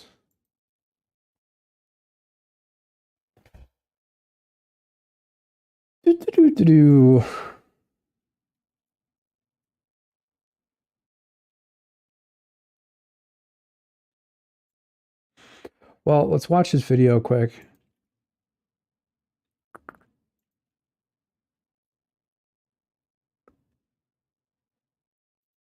Here are 100 reasons why global conflict and thermonuclear war are closer than at any point in human history. My friends, I implore you to kick back and buckle up, because I'm going to be presenting this information to you in a way today that is going to give you... I want to know if this is Canadian Prepper's own little prepper situation, because he's got a ton of inventory in the background, or if he's actually selling these products, or if this is a local business. I have no idea. Clear perspective on the imminent dangers we all face. And I assure you, if you or anybody else who watches this is under any sort of illusion of the gravity of the situation in terms of the specter of nuclear conflict looming overhead, this, I hope, if this doesn't do it, I don't know what will, but it's going to completely dispel and deconstruct any sort of normalcy bias you might be stricken with. And it's important that we take this 30,000-foot view every once in a while, because if you're like me and you keep pace with the day-to-day media cycle, you don't see the big changes because you're so incrementally close to the problem. But I'm going to put it all out there on the table for you today. The following has happened in just the past 20 months. Most of this has happened in the past year. None of this was the case 2 years ago. Are you ready? Are you sitting down? Let's get to it. We have one of the first prerequisites to a thermonuclear conflict is a high-intensity war in Europe. We've checked that box off. Financial decoupling around the world. Remember that old saying? When goods don't cross borders, armies will. We have multipolarity emerging on many financial fronts. We have the largest ever NATO exercises, including nuclear war drills happening in 2023 in multiple locations around the world. And all of these things can be fact-checked, cross-referenced. Go and do your own research. I guarantee you every single one of these data points is 100% true. We have Russian war mobilization, expansion of their military to over 2 million men, as well as drastic increases in military spending. We have Russia installing multi-layered air defense systems in Moscow, their main capital, and many other large urban centers within Russia. This is all new, okay? Just last year, if people would have heard about that, people would have been panicking because they would have thought that this meant that nuclear war was imminent. Now we've just become acclimated to the fact. We have multiple drone attacks deep inside Russia, including on the Kremlin, on Russian airports that contain nuclear bombers, assassination attempts and successful assassinations, I should add, of high-profile politicians and pundits, as well as attacks or assassination attempts on Vladimir Putin himself. We have Russian overhauling their strategic nuclear arsenal, unveiling new weapon systems like the Kinzhal and Zircon hypersonic missile systems, the Sarmat-2 Satan missile ICBMs, the Poseidon 100 megaton tsunami-inducing nuclear weapon. We have the Avant-Garde glide vehicles, the S-500 Prometheus system, which is an anti-satellite system. We have Russian overhauling their strategic bunker complexes and their fallout shelters. Many European countries have followed in suit. We have North Korea recording record missile tests in 2023, as well as a recent successful intercontinental ballistic missile test. We also have North Korea's mass proliferation, first ever full-blown nuclear war drills taking place in Russia the other time post-2023. But because we've become so acclimatized to the current state of things, it's not a big shocker to people. I don't think that's a word. It should not be understated, okay, that NATO-backed groups have invaded Russian territory this year. The USA updated their nuclear doctrine in 2022 in their nuclear posture review to allow for the first strike, for the first use of nuclear weapons in a modern war. We also have the abandonment or suspension of any and all nuclear treaties. That is completely insane. We have the doomsday clock issued by the International Bulletin for Atomic Scientists, moving closer to midnight than ever before in history, 90 seconds to midnight. We have the abandonment of the Conventional Forces Treaty in Europe.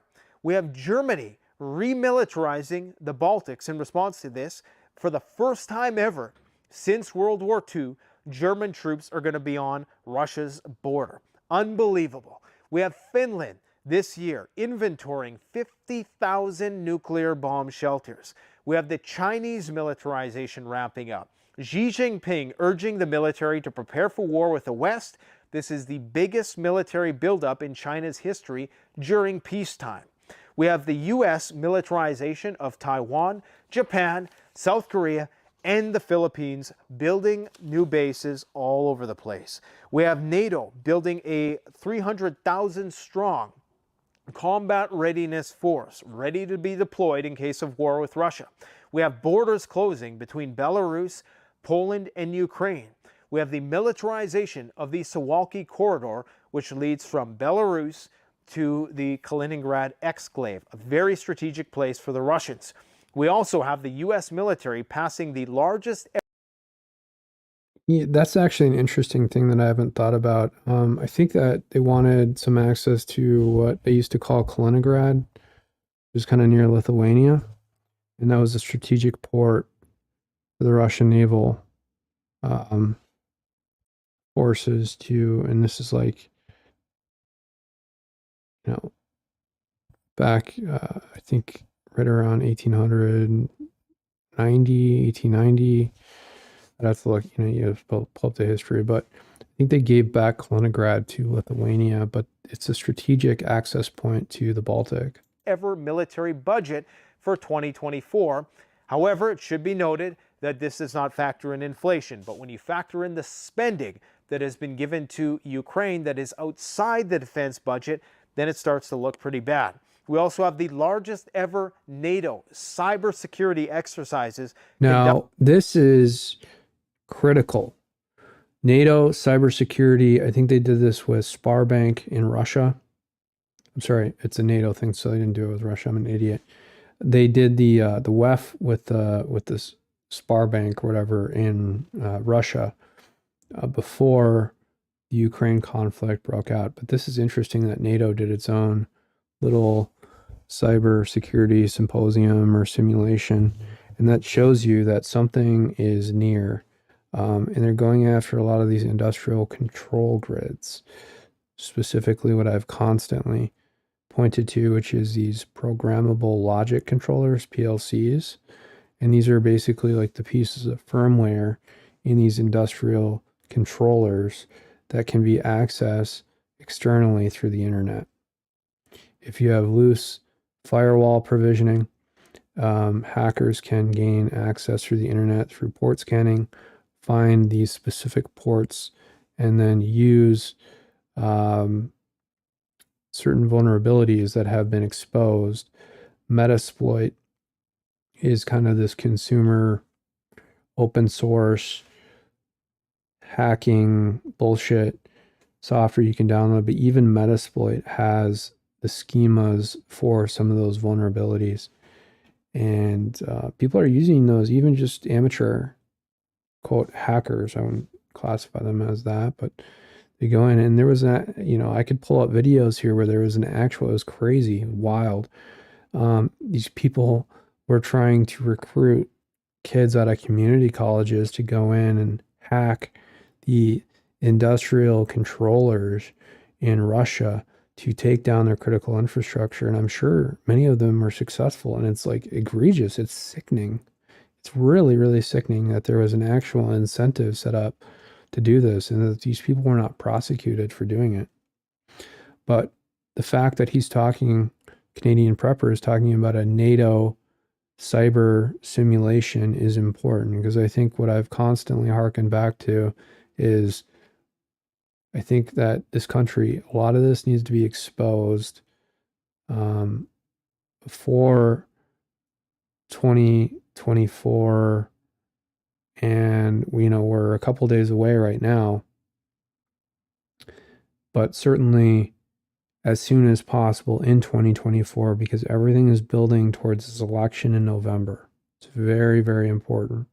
Conducted. Speaking of cyber attacks, widespread cyber attacks on critical infrastructure across numerous countries around the world.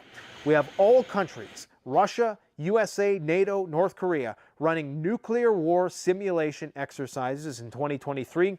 We have a 100,000 troop strong nuclear exercise run by NATO. Well, here's the thing too, is like, what is one way to control a nuclear arsenal of a different country is to somehow try and exploit cyber vulnerabilities in the same way that the NSA was able to hack into the Siemens PLCs, or programmable logic controllers, to take out the uranium enrichment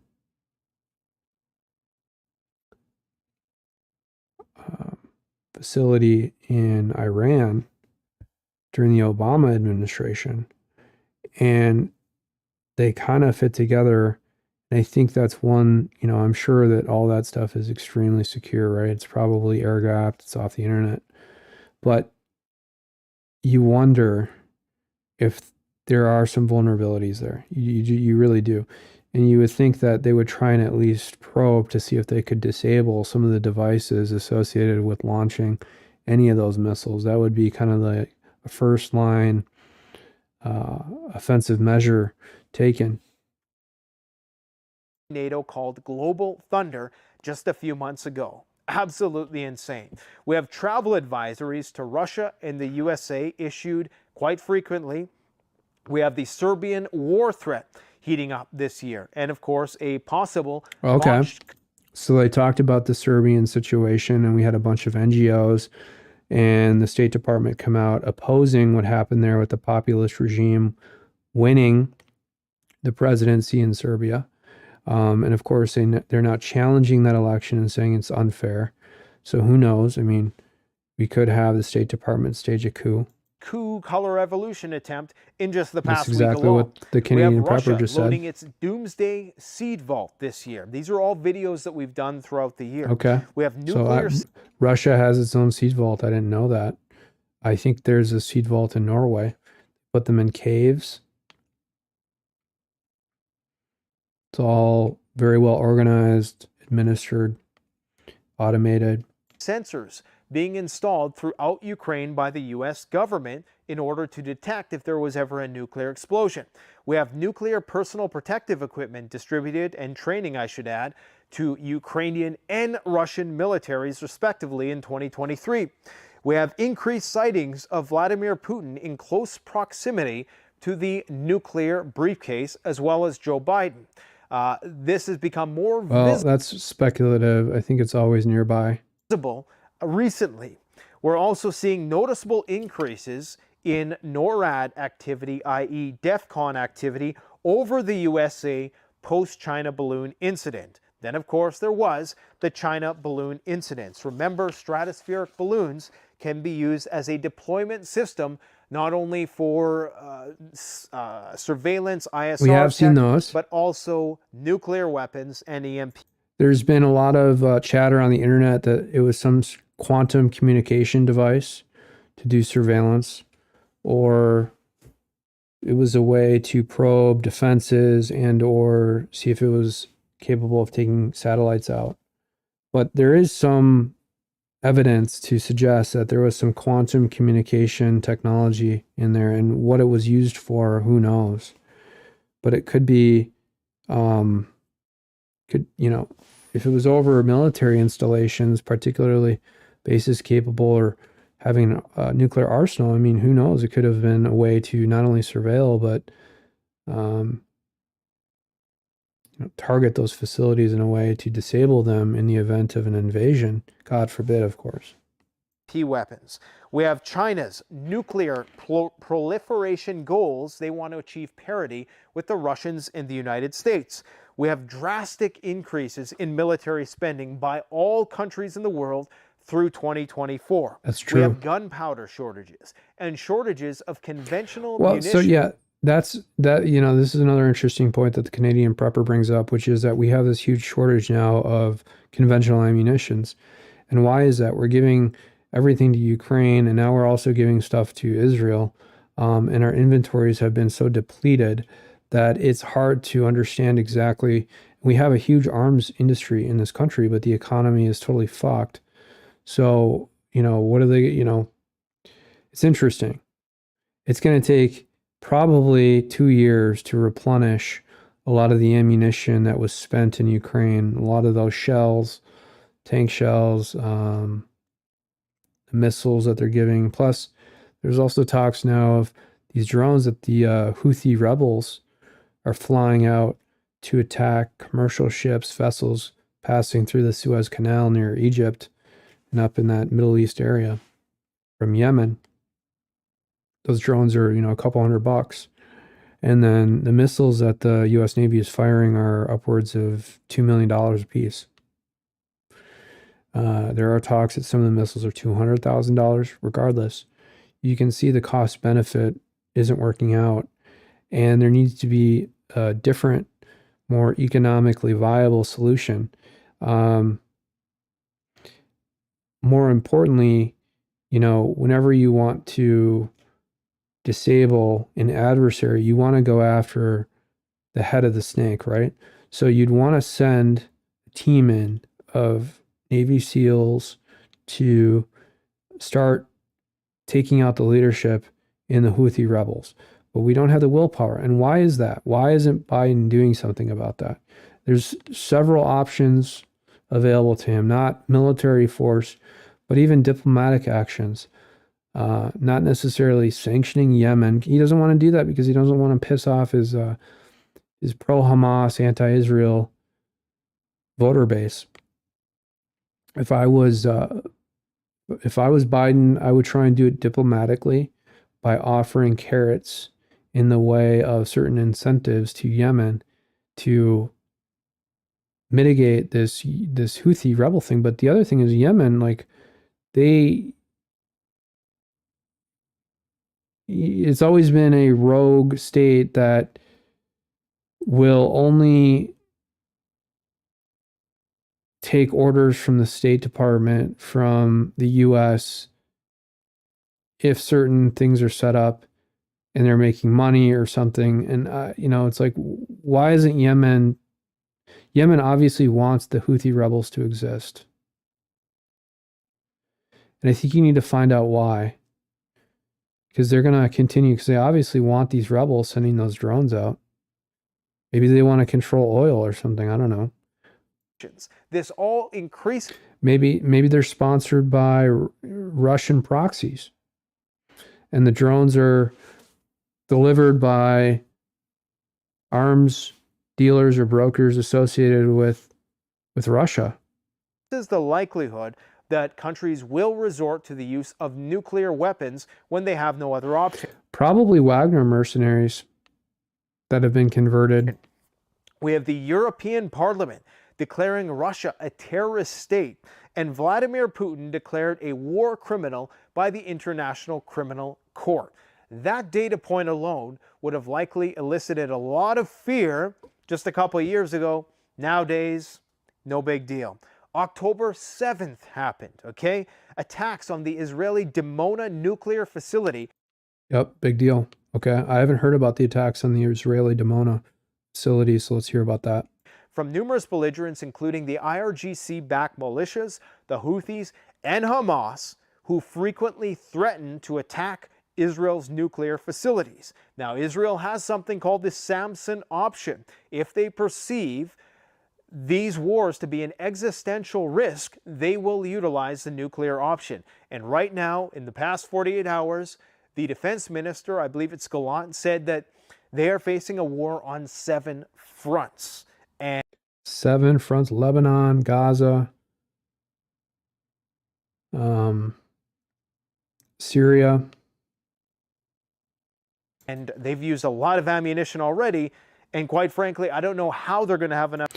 Well, so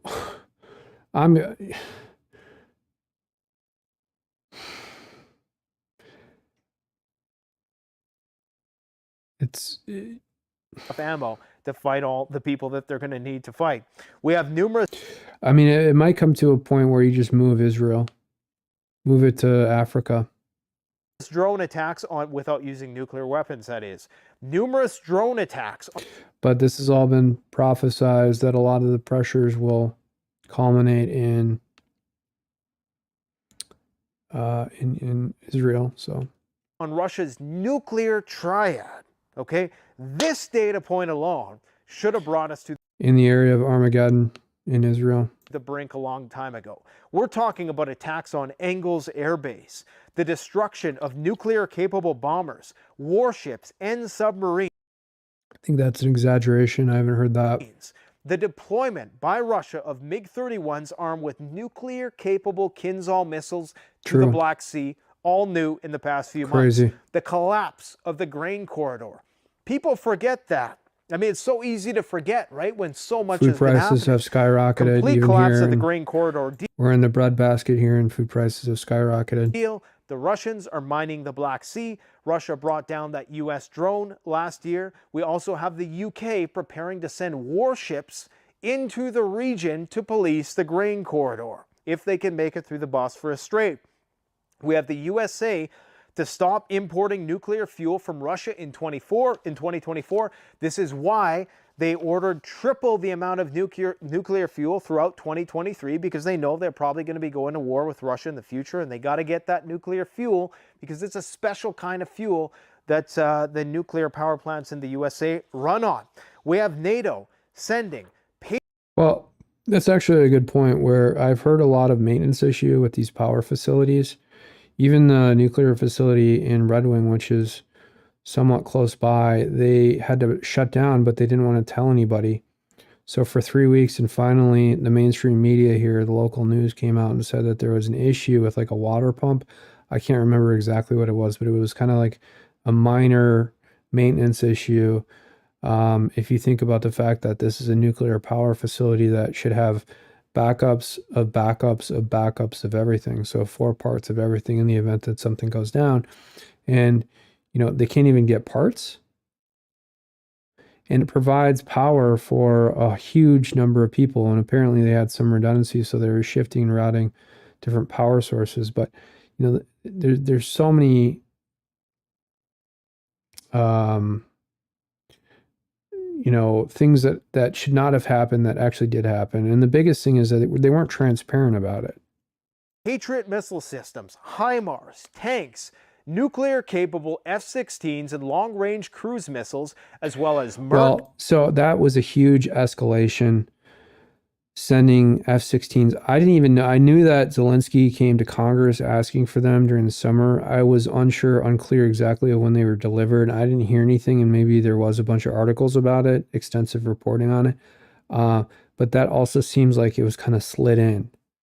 Like no one really knew that they were getting these F-16s. And suddenly they get the F-16s and they strike that troop or the tank carrier out there and blow it up. And there was that huge explosion. And it's really just Russia has won this war, this conflict. And to escalate it right now by using these munitions, these F-16s, I mean, we really are on the verge of a massive, massive conflict because you know how Russia is going to retaliate. You know that they're basically going to, for every missile that Ukraine or NATO sends towards one of these Russian vessels, Russia is going to send 50 or 100. And, you know, the other thing is, why, if you're Putin, if you're Russia, you have full capabilities to just send a missile into the palace that Zelensky lives in. You know, there's talks that he has actual homes in Miami and other places around the world, but the supposed palace that Zelensky is in, or even his plane. I mean, look at how they took out the Wagner boss. You would think that they could just send in some of those fighter jets and take out the plane that he's traveling in, but they haven't done that. So there's just a lot of weird things going on. As well as NATO advisors, high-ranking officials, commanders, and special forces, all currently involved in actively killing Russian soldiers. You can't make this up. I mean, F-35s to the United Kingdom. They're building the infrastructure right now as we speak, all of which will be nuclear capable. Multiple aircraft carriers simulating blockading the Gulf of Finland and the Russian exclave of Kaliningrad. This is just crazy. We have Russia now consolidating their military under a new command around the St. Petersburg region, and they've now begun militarizing the border with Finland. We have the first ever touchdown of a stealth bomber in Europe this year. Well, that was because Finland has, I believe, officially, I'll have to pull those up, but I think they have expressed their intent to join NATO. And Sweden, I think, got its final vote confirmation from Turkey, so it was unanimous, and they're able to join NATO. And since Finland will also join NATO, Russia is talking about setting up this blockade, right, in the Gulf of Finland.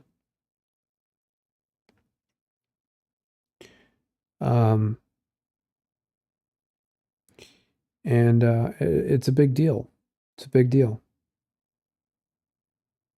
This year, we have cyber attacks on critical infrastructure ramping up, as I indicated, and we have the Wagner leader who was quoted as saying World War III is coming and we need to prepare for it. He was assassinated right after the whole failed coup attempt. Most people forget that was just this year. We have UK and German military commanders both announcing preparations for a direct war with Russia. Germany saying they may have to declare a state of emergency. We have tensions between Moldova and Transnistria intensifying. Remediation ramping up, not only in terms of the BRICS rhetoric, but in a very quantifiable, measurable way. I don't know what more to say. I don't know what more to do. Just a heads up, here at Canadian. I also wanted to see one other thing here. 12 hours ago, it's never seen anything like this before. It's on the charts. All right, so I didn't want to make this video, but here we go. This is getting very scary. You guys know where I stand in terms of the implementation of draconian centralized power structure, uber government measures in order to mitigate global crises. I'm not a fan, okay? I've made that abundantly clear throughout the pandemic. Everybody knows where I stand by now with respect to that. I'm not making any prescriptions in this video for energy and this shift that we're about to experience, and a lot of people are not ready for. And again, I'm not making any prescriptions in this video. I am trying to make this as apolitical of an appeal as possible, as a gun-toting prepper who also, you know, is with respect to the wind chill factor. That is what is typical. And then maybe you pepper throughout some warmer days, some centralized government buffoonery that seeks to tackle this issue by increasing our taxes or...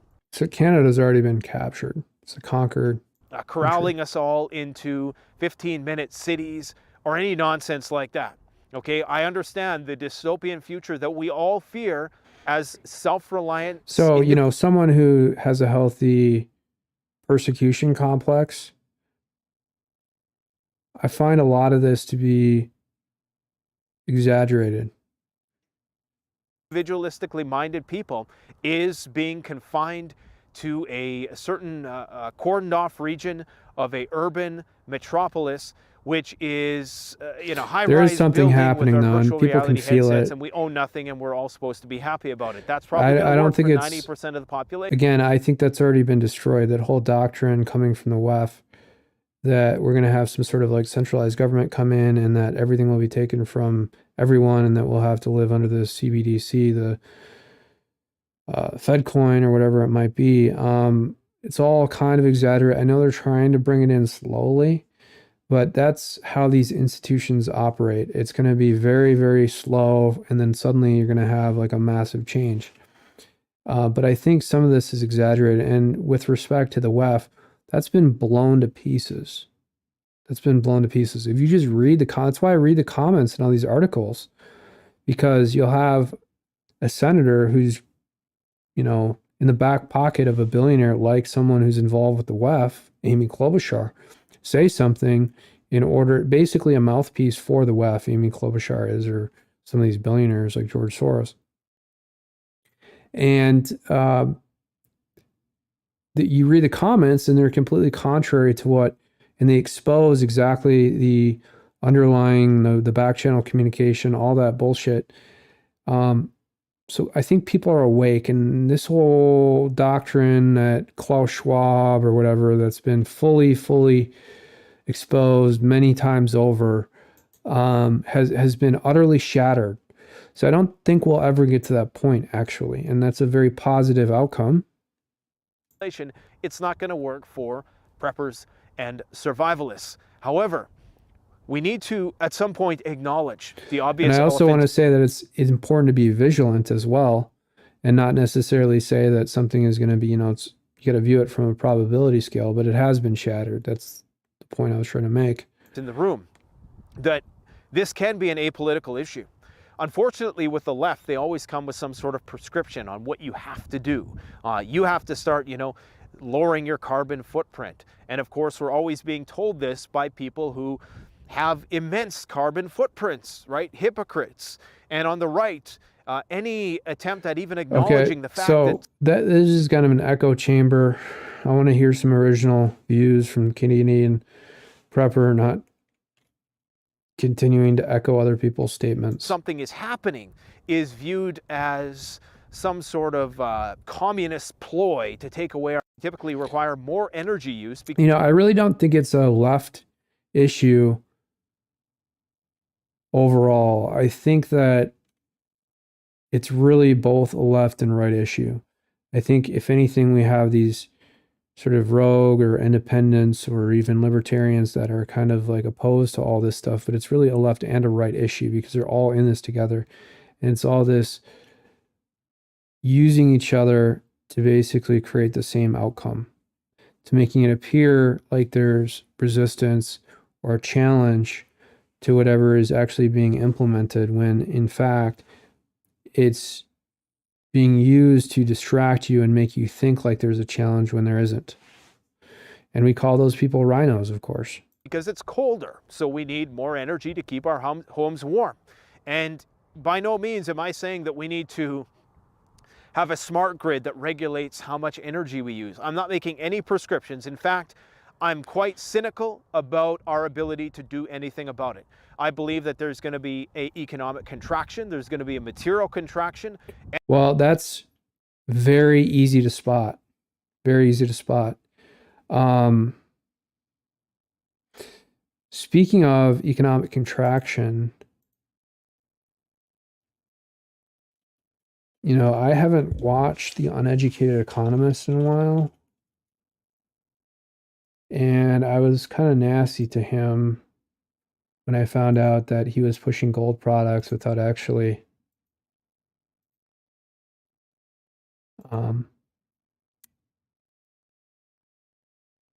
being transparent that he was being paid to do it.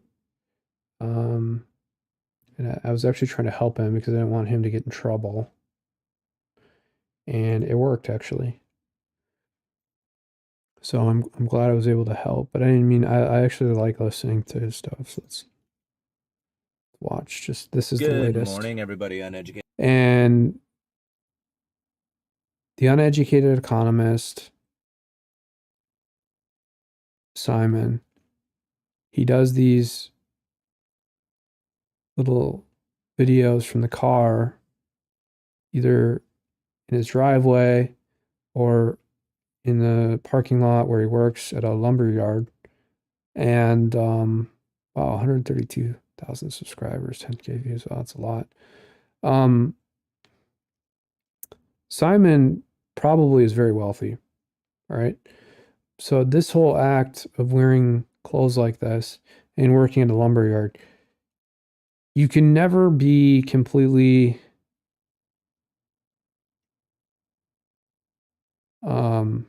sure that this is an actual representation of Simon, in that, you know, Simon could be extremely wealthy. In fact, Simon could be a millionaire. You never know. Like, I know, I have family members who are probably the hardest working people that I've ever met in my life. And I've met a lot of people. And you know, sometimes they're schlubs like this, right? But they're extremely wealthy. They don't care. And some other guys I know around here that are extremely hardworking and massively wealthy, and I'm talking massive wealth, like $400 or $500 million. They'll show up, they'll fix shit, they'll do plumbing. They know how to do everything. And like the Scandinavians around here, the older guys, who, like the Swedes, they come around and they're worth at least $200 million, right? And they own hundreds of properties, hundreds, probably close to 1,000. Well, I'm exaggerating. And they'll show up like a schlub, you know? I mean, wearing clothes like this, dirty. They'll put their hands in your toilet and fix your toilet for you. They don't give a shit. They want to help people. But they also believe in structure and society. Like, you have to work, you have to pay fees to live, capitalism, yada, yada, yada. And so, yeah, a lot of millionaires do look like this. I'm not trying to say that like Simon is trying to put an act together here just for this channel. But at the same time, a lot of people are questioning how wealthy Simon really is. And considering the fact that he's getting paid massively by these gold companies to push, I'm glad that he's starting to actually be transparent about it and saved his ass. I really did save his ass. You know, but he kind of talks about the fact that he can't afford his house, and you never know, because anyone can say anything like this. Economist here. So I've and again, I'm not saying that's true or not. I have no idea. And like this idea that we are supposed to take on this economic information for ourselves so that we can make the best decision. But I think what The Uneducated Economist is really good at, and what gained him a lot of notoriety, is the fact that he was talking about lumber prices during the pandemic and how it was all kind of being manipulated. So they were kind of holding these huge inventories of lumber, and the lumber price, if you remember correctly, went way up. And so they were trying to make as much money off this by hoarding supplies of lumber in these yards. And he was reporting on it. He was showing the actual images. And to me, knowing that information was critical because it was driving up the cost of new homes. Decisions for ourselves and our family, and the most appropriate decision for our ultimate outcome. And that listening to other people is not necessarily the best way to get the information that you need in order to make this decision for yourselves. Obviously, most information is going to come from other people out there, but to take this information on for yourself, decipher it for yourself, and come to your own conclusions.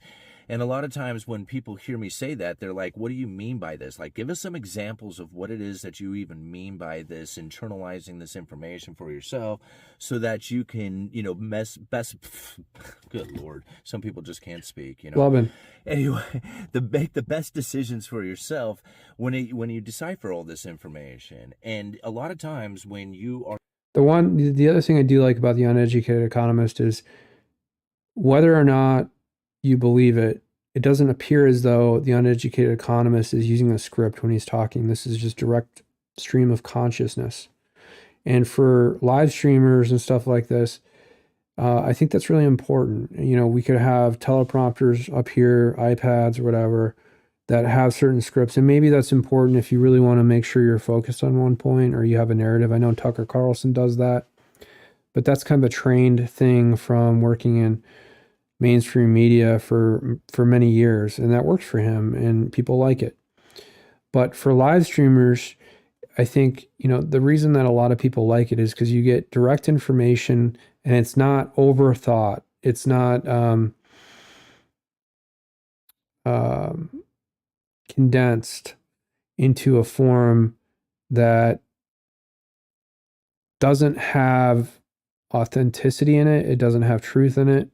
Are getting information from, say, somebody who is very much invested in gold.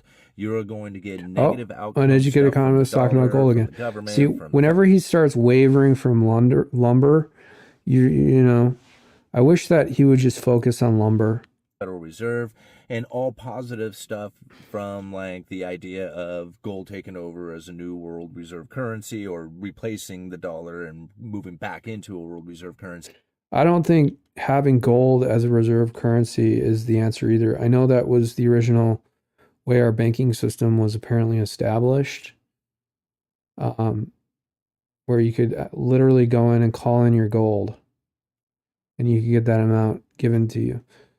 I don't think that is that's a balance, I guess, against a central bank digital currency, a CBDC, from being issued, but I don't know if that's the answer either. And in fact, I don't even know if we'd have enough gold, and it would turn into the same fractionalized banking system that we ultimately have now anyways, because then they would just say you would get a percentage or a ratio of the gold, and therefore it'd be turned into the same system that we currently have. Therefore making everybody who's holding gold ultra rich, right? So there's these like major differences. So the uneducated economist is making a bunch of money off these gold deals because he continues to obsess about it. And that's exactly what turns me off, and that's why I'm not going to watch any more of this. Just talk about lumber, bro. Energy is going to become more scarce, and the consequences of this disequilibrium are going to... The artificial... affect everybody in terms of inflation. Scarcity of energy is going to be a major, major issue. I can tell you that for sure. And it already is. People can feel it. In terms of increased wars for more limited resources, refugee crises, civil unrest, civil war perhaps, economic contraction, the whole 9 yards, it's all going to affect everybody, and there's not much we can do about it. Okay, so the Canadian prepper here, and I get that we're kind of in this gap with Christmas and New Year's, and we always get bullshit like this, but it seems like the Canadian prepper is getting a little bit desperate here and just perseverating on the same issues. Persistence of these abnormal weather patterns and the reluctance of some people. I don't know. The abnormal weather patterns are clearly manipulating the environment to some extent, but then when people start talking about it like chemtrails, you're like questioning their sanity. And some of those documents about cloud seeding, and they've come out, and it would be really interesting. And I know that they've obfuscating some of the responsibility, like Bill Gates funding these NGOs that do some of the cloud seeding. But it's kind of interesting because you have seen some change in the environment. So the same people who are talking about climate change are the ones who are trying to accelerate climate change or control agriculture. And you're seeing that more in the Midwest now. Obviously, I think Bill Gates bought a bunch of farmland in North Dakota, and there's been local resistance to this. The Chinese are also trying to do the same thing. They're trying to buy them in adjacent blocks of land together so they can then build major complexes and farms and so on. And I think Bill Gates has just introduced a new system with artificial beef in North Dakota. I should really do a deep dive on that, but why are they so obsessed with controlling climate and food? Acknowledge that shit's changing. Now, again, you can acknowledge that things are changing in which you are going to have it possible, okay, to be both. Hi, folks. Well, the Canadian prepper is speculating that we're going to have a full-scale war in 2024. We already have, I don't know, a full-scale world war. Okay, world war. It's 50-50 at this point. And the same people who are being persecuted now are the ones who are going to be thrown on the front lines. Isn't that ironic? And it's those same people who have no willpower because we've been so persecuted. So we're not going to actually do anything because we don't believe in the ideals that these supposed countries stand for, because we've been, terrorized, tortured, inflicted with incredible harms. And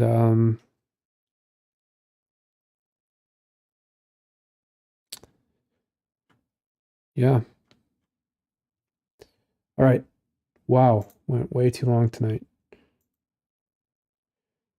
Let me just check a few other things here.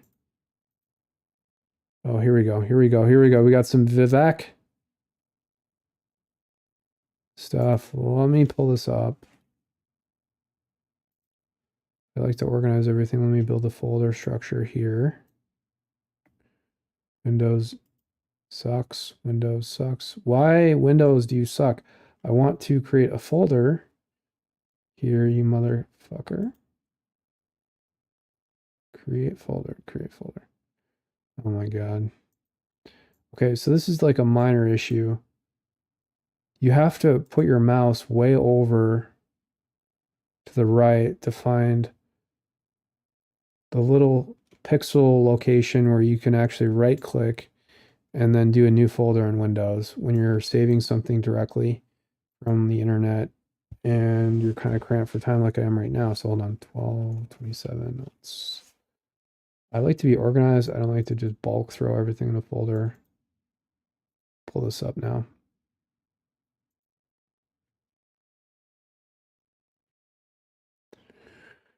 Vivek Ramaswamy.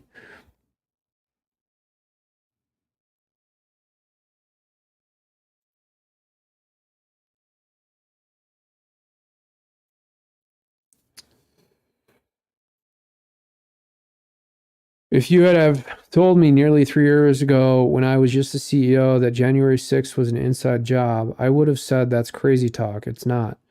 There is now clear evidence that there was, at the very least, entrapment of peaceful protesters similar to the fake Gretchen Whitmer kidnapping plot and countless other cases.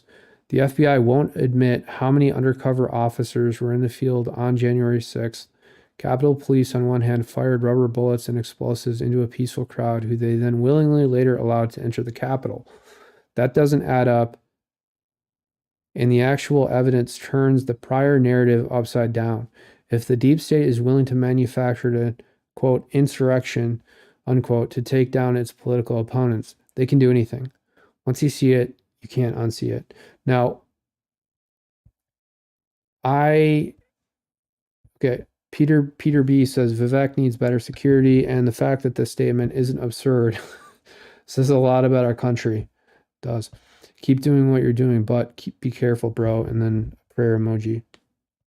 Yeah, 764,000 views, nearly 4,000 retweets, 879 comments, and then 465 bookmarks, as well as nearly 20,000 likes, 18,000 likes there, and growing. This was at 1:38 p.m. earlier today.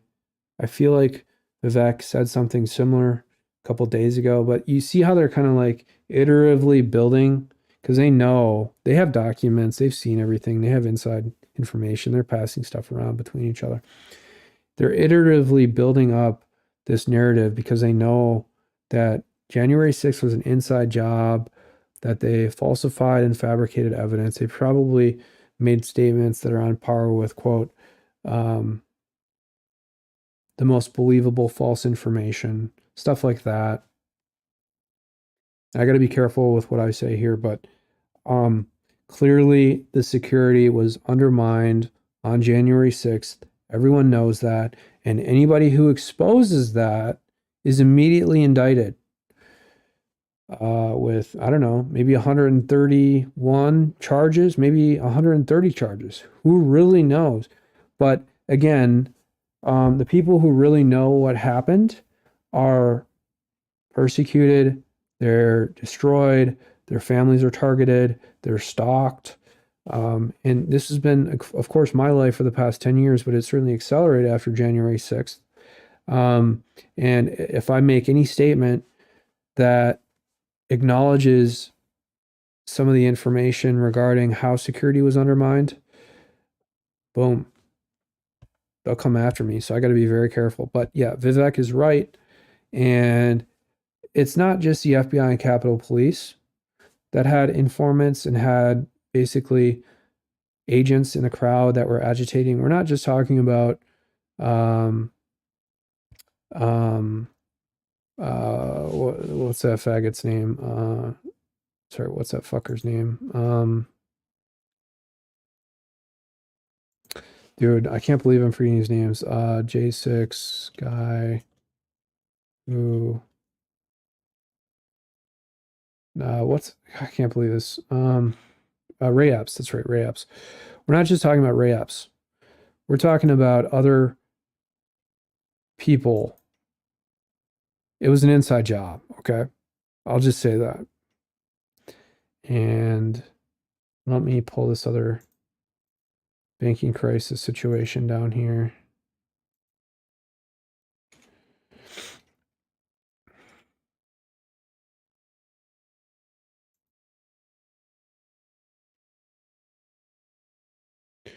Oh my gosh.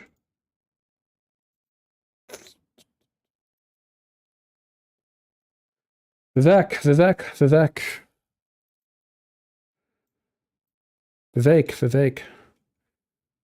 Okay.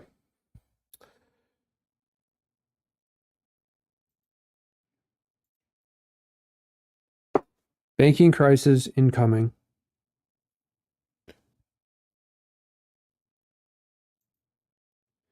If you look at these events around 2005, 2006, and 2007, let's see here. There were 565 bank failures from 2001 through 2023. Please select the year buttons below for more information. Okay. So during the recession that we experienced around 2007,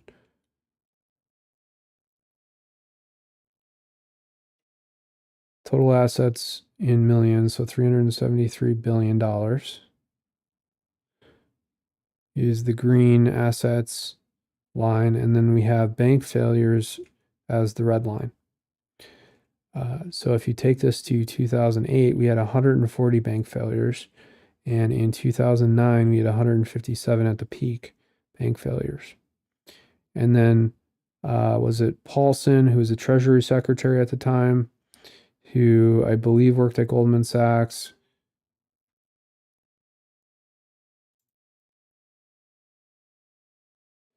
Total assets are the total amount of loans by the banks, okay? So those loans are identified here as assets. Banks are over levered, meaning this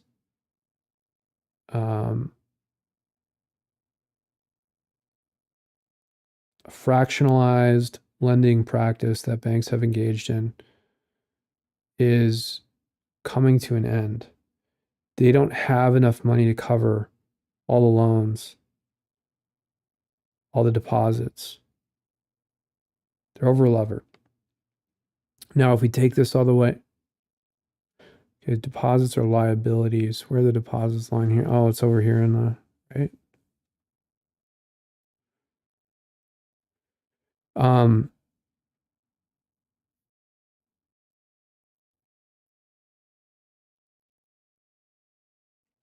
If you take this to 2022, right? So from a banking balance sheet perspective, loans equal assets and deposits equal liabilities. So I was trying to look at the line here for the actual liabilities, but we have basically this green line is the sort of the assets as identified by banks and balance sheets that are the loans that they have lended out to individuals or businesses, right? And here in 2022, now we're starting to see bank failures go up again. But what's most striking about this whole situation is almost a vertical line, this green line, way up to 548 billion, I don't know, trillion. This spike in assets means that the banks are over leveraged. They're trying to crash the current paper currency to usher in a CBDC. Yeah, that's true. So they're trying to crash banking right here. This is exactly what this is showing.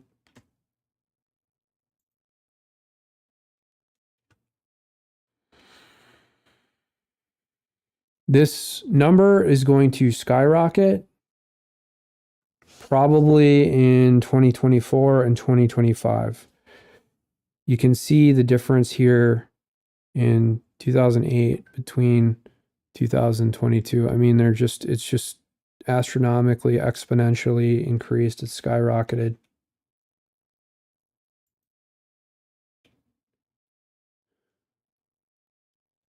So in this view, in the rectangle here, you can't actually see the number of banks that are failing in 2023.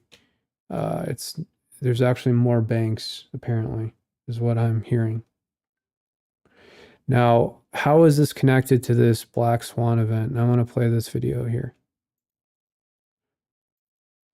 Again, this is Sunday, Face the Nation on CBS. This is Catherine Herridge, and she's kind of an establishment mouthpiece, and she's talking about a, quote, Black Swan event. Now, are they going to do this in conjunction with this spike? Of course, I can't fucking find it. Fucking A. There it is. No, fuckers. Too many tabs open. Okay, is this going to be done in conjunction with this spike with respect to the over leverage situation involving banks? 2024 may be the year of a Black Swan event. This is a Oh, I see. Okay, I'm fucking... It's off the screen. That's why I'm an idiot. All right, let's zoom this out a little bit. Sorry, I apologize. I'm an idiot. It's because I was reading something else and I wasn't looking at the stream presentation. So here is where you see this huge spike, right?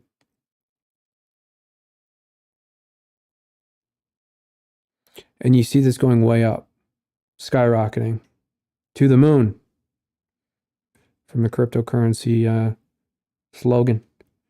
And in 2006 and 2007, you can see the green line here as I identified before, here at about $373 billion or $1 trillion. It's billion. And here it's just boom.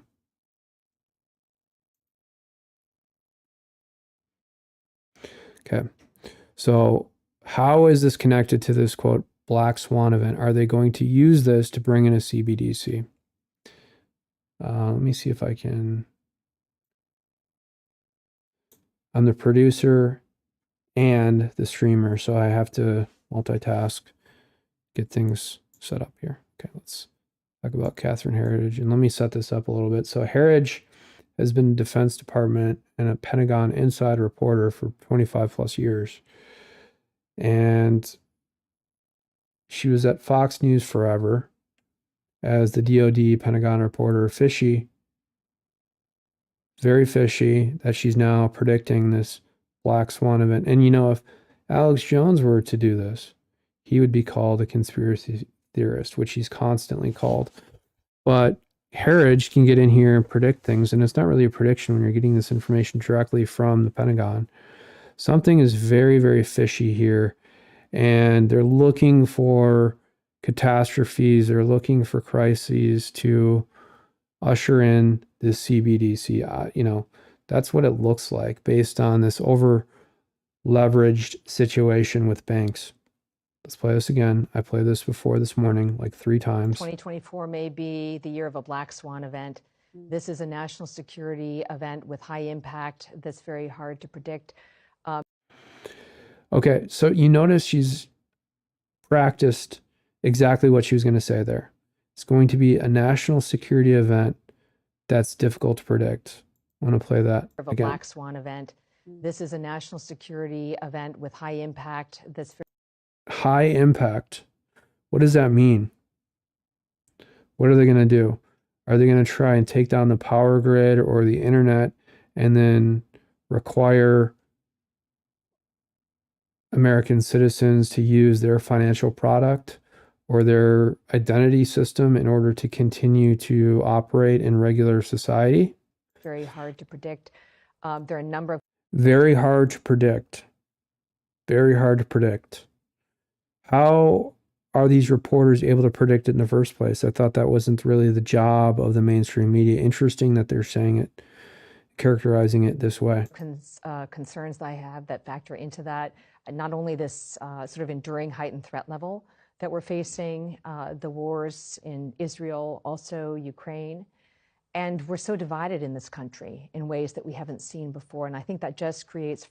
Well, so that's true. So this division that's intentional and deliberate is probably creating a situation where we're close to a civil war, as we have been in 100, what was it? The Civil War was 1868, so like 150 years. Fertile ground for our adversaries like North Korea, China, and Iran. China. They're going to blame shift something. It's going to be an inside job, but they're going to try and identify someone to blame. And I think they already have that in mind, whether that's, you know, conservatives, Trump supporters, China, or a contingency of multiple groups composed of Chinese and Trump supporters.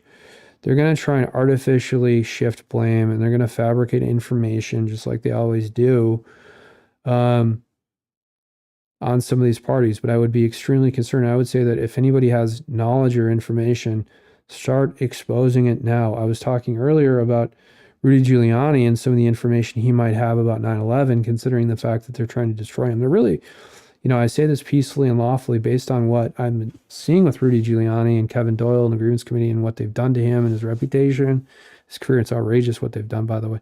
But I'm saying this, and I don't mean to insult Rudy. I don't mean to cause any, because this is just pure analysis. I feel like they, meaning the DOJ, this coordination between state justice departments and the federal bureaucracies involved with prosecuting Rudy Giuliani, the DOJ being one of the main ones, and these grievance committees that disbarred Rudy Giuliani, they're really trying to kill him. And again, I'm saying that peacefully and lawfully to the extent that That's what I feel like they're trying to do to Rudy Giuliani, and what I've seen him go through and the mental decline that he's experiencing. Now, I did see in the past few days him kind of chipper up a little bit and him being more aware. I realize he's in his 70s, so it's natural to have some decline. But what he has in the past 3 months, he's really went down far.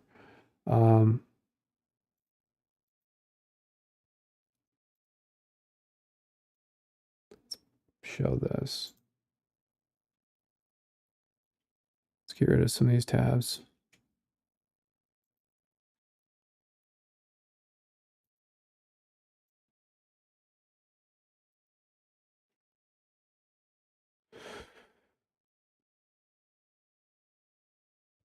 Lawrence Fishburne meme from Matrix. Do you take the red pill or do you take the blue pill? The red pill is an ugly trad wife, and then the blue pill is a beautiful slut wife. Which do you pick? Which do you pick? This is a tough one. Let me just do a quick search here. I have no idea what a trad wife is. Trad wife is a traditional housewife. So you take the red pill, ugly traditional wife, or a blue pill, a beautiful slut wife? Well, I think the answer is very clear on this one. You take the red pill. Because you can always turn an ugly trad wife, put her on a treadmill, get her going, get her in a healthy diet situation, turn her into a beautiful slut wife. But if you take the blue pill, it's almost impossible to take one of these, quote, beautiful slut wives who's using OnlyFans and stealing money from needy men on the internet into a traditional housewife. Now, this is another issue. Now, we're talking about Jenna Griswold, the Secretary of State in Colorado, who's younger than me, and she's childless. Now, I think she's married. Why is she childless? Why are all these somewhat attractive women who's, I wouldn't classify her as a beautiful slut wife, but let's say she's more in this blue pill category. I bet you she'll never have any kids, and she'll celebrate that fact for a long, long time. And the truth is that they're actually kind of lesbian, because they're not having a traditional relationship with a man raising children. They'd rather just hang out with their girlfriends. Was she shamed to death over an embarrassing incident on a beach? Please, don't do this to me. Are you serious? Weird. That's the question swirling after this woman, a realtor, was found dead. Police body cam video starts with cops approaching 35-year-old Christina Revels Glick. We got multiple calls about you. Cops say witnesses saw her using an adult toy. She was probably on OnlyFans or streaming. On the beach. I'm sorry, I was stressed out. She's put in cuffs.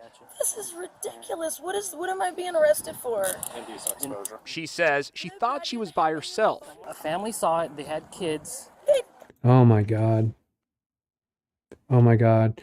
You want a beautiful slut wife or an ugly trad wife? What? There was nobody around me. She's led in cuffs through a restaurant near Savannah, Georgia, and taken to a patrol car.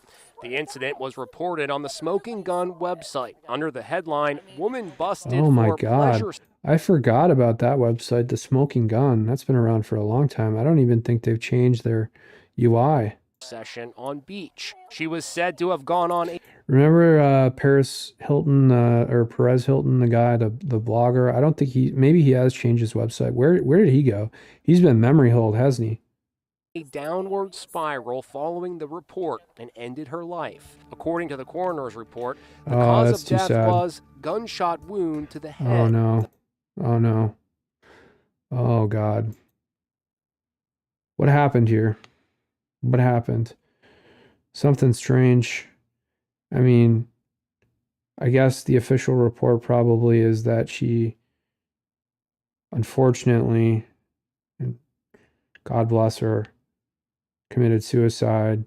But there's probably more to this story than anyone knows. I mean, it is strange. You would think that this would just immediately happen following just a minor arrest for indecent exposure. Now, she shouldn't have been doing what she was doing, clearly, in front of a family, but it did seem relatively minor.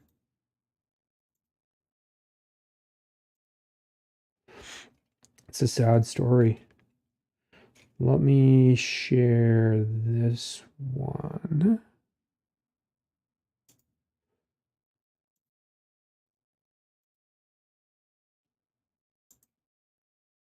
Damn.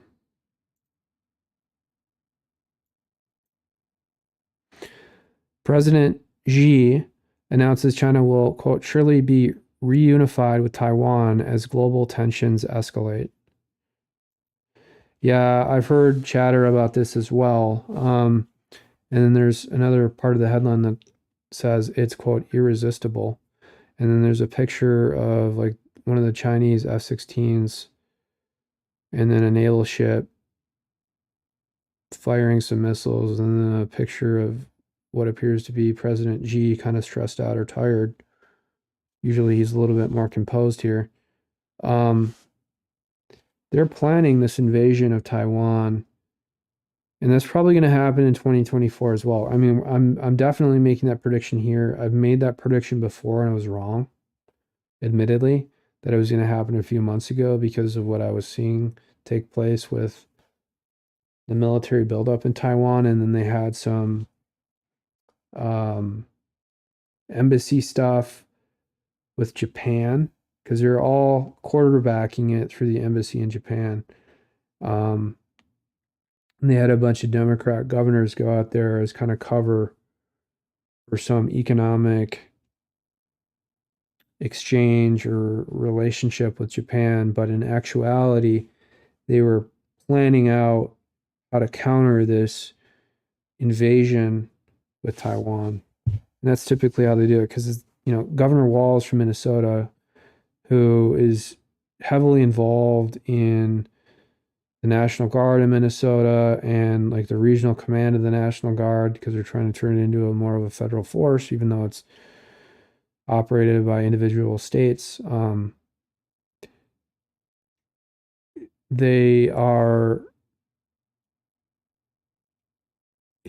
think he went to and he met with the Norwegian ambassador right before they took out the Nord Stream pipeline. So they do this as kind of cover, publicity cover, and then they have operatives go in, CIA and stuff, and then that provides enough cover for them to walk freely. And in countries like Japan, where it's pretty clear that you're a foreigner, right, unless you're Japanese, and there's not many, because you have large groups of people coming in from the CIA. I mean, you might have one or two, but that's how they run these ops.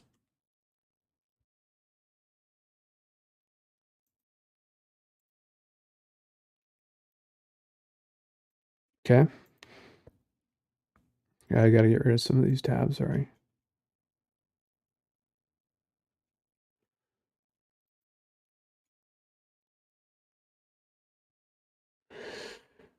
Rep. Lauren Boebert quits race for current congressional seat. Wow. This just came out. Big news. Bombshell. Will seek office in more GOP-friendly district. So they're doing these redistricting in Colorado, of course, especially given the climate of the decisions coming out from the Supreme Court. So the Democrats have now rigged these congressional maps to try and prevent people like Lauren Boebert from winning these races.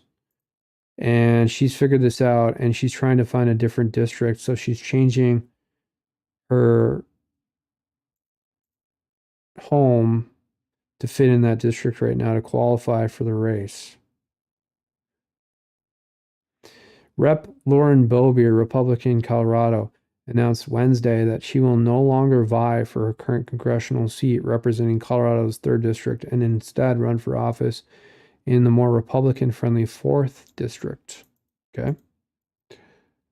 Quote, I am going to do everything in my power to represent the 3rd District well for the remainder of this term as I work to earn the trust of grassroots conservative voters in the 4th District to represent them in 2025, Boebert, 37, said in a Facebook post announcing her decision. I'm just surprised at how young these people are. I'm getting really old. Quote, it's the right move for me personally, and it's right for decision for those who support our conservative movement, the Republican lawmaker added. Boebert was narrowly reelected, narrowly is a keyword here, to a second term in the 3rd District last year, winning her race against Democrat Adam Frisch by just 546 votes. Frisch has raised more than 3 times the amount of funds than Boebert over the last 3 months. The 3rd District leans 9 percentage points in favor of Republicans compared to the 27 percentage point advantage the GOP has in the 4th District, according to the Colorado Sun, which cited an analysis of the election results from 2016 to 2020 conducted by Colorado legislative staffers. She's a grandmother too, by the way. Look at that woman. Wow. Talk about a woman who's not childless, right? Boebert is not required to reside in the 4th District to represent. Interesting. So the forum is transitive. Quote, I did not arrive at this decision easily, she said in a video message posted on Facebook. A lot of prayer, a lot of tough conversations, and a lot of perspective convinced me that this is the best way I can continue to fight for Colorado, for the conservative movement, and for my children's future. Boebert called the announcement a, quote, fresh start and described 2023 as a pretty difficult year for me and my family. In May, she filed for divorce from her husband of 18 years. Doesn't she look kind of different here? Like she's had a facelift or something? We'll read the comments later. Let's look at this article.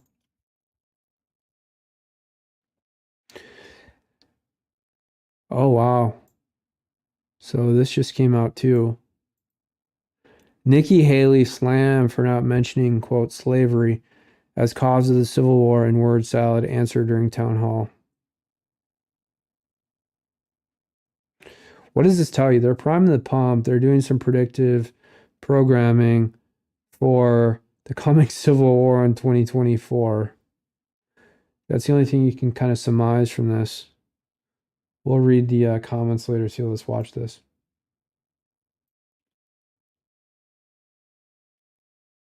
Thank you. Yes. Yes, sir.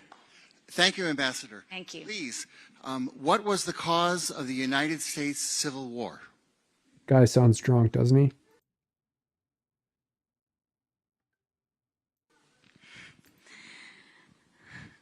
Well, don't come with an easy question or anything. I mean, I think the cause of the Civil War was basically how government was going to run, the freedoms and what people could and couldn't do. What do you think the cause of the Civil War was? I'm sorry?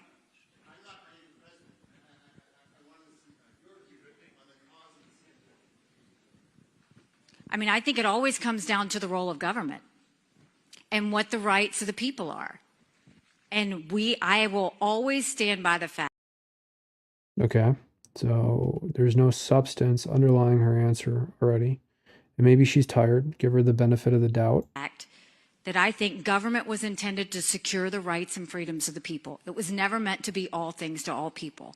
Government doesn't need to tell you. So I haven't fully understood the answer yet, but what I can gather already is that Nikki Haley is saying that the government was the cause of the Civil War. you how to live your life. They don't need to tell you what you can and can't do. They don't need to be a part of your life. They need to make sure that you have freedom. We need to have capitalism. We need to have economic freedom. We need to make sure that we do all things so that individuals have the liberties. Well, the truth is, of course, Nikki Haley is misrepresenting what actually caused the Civil War. It was an economic embargo by the North on the South based on the fact that the South was engaging in unethical economic practices and using slave labor, plantation slaves, to pick cotton and stuff like that. And so that was really the real cause of the Civil War. And it wasn't the government, it was private enterprise that was engaging in abuse towards, you know, blacks. Let's pull this up.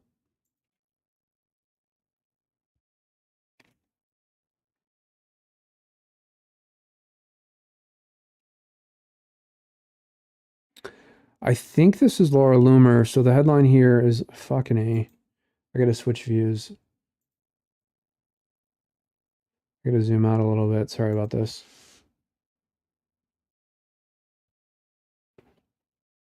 Also because my eyes suck.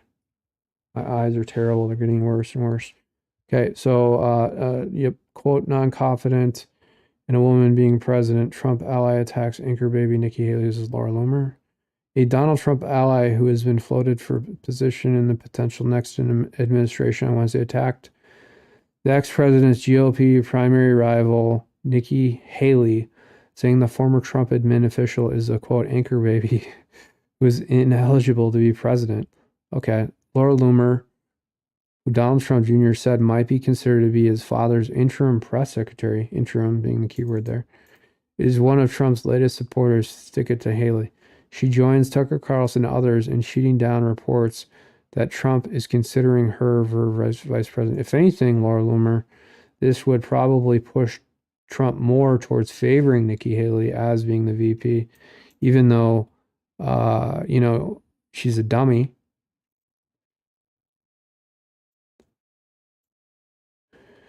Loomer argued on Christmas Eve that Haley was an anchor baby who is unqualified to be president. She is an anchor baby. Let's look at the actual tweet.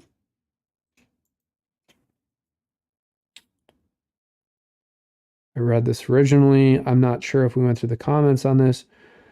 This is dated. Oh, wow. There's a.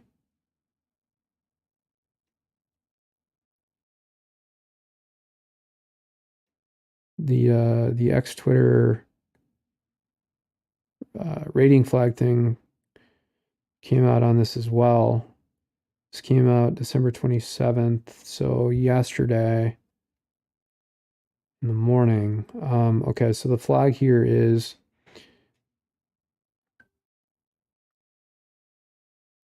the Constitution lists 3 qualifications for presidency. Natural born citizen and its subject. Okay. Nikki Haley is an anchor baby. This is why she's the only GOP candidate for president who opposes ending birthright citizenship. I didn't know that. It does not matter what Community Notes says. You cannot community note the U.S. Constitution. The Nikki Haley is an anchor baby. Stop the invasion. It's pretty funny. Okay, so the community note says that, you know, whatever, you have to be a natural born citizen. Is Nikki Haley born here? Probably. I don't know.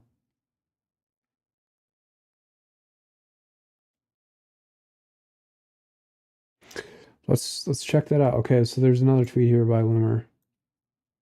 I have way too many tabs open. Hold on, let me. Fucking, I want to delete that one. I can't get it back now. Shit.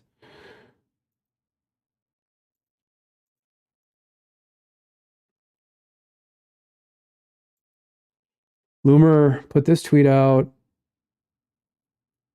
about a month ago. November 27th, is that 2023? Yeah. Wow, it had 500,000 views. Wow, that's crazy. Nikki Haley extramarital affair. Did you know an affidavit was signed in 2010 by a man named William Folks who says he had an affair with Nikki Haley, who was married and was married at the time of his affair? According to the affidavit, William Folks said, I was employed by South Carolina Representative Nikki Haley from early 2007 until March of 2008 as a communications consultant. As I have stated publicly, during that time, Representative Haley and I engaged in an inappropriate physical relationship that included numerous instances of inappropriate sexual contact. Who the fuck would file an affidavit like this to admit to it? A fucking moron. That's who. Representative Haley and I shared our first kiss. What the fuck? While sitting in her parked car outside of McDougal's restaurant and bar in downtown Columbia, South Carolina. This kiss took place in early 2007, following an evening with friends at the nearby Liberty Tap Room. After this first kiss, Representative Haley drove us to the parking lot behind the neighborhood center at Emily Douglas Park, where we parked for approximately 45 minutes. A bit of a grammar issue, I don't know. Okay, so the fuck, Loomer, you gotta write your, come on. Can't even tell what this says. You gotta format this shit better. They were in the back seat of her Cadillac SUV so that Representative Haley could climb on top of me. Climb on top of him, he says. Wow.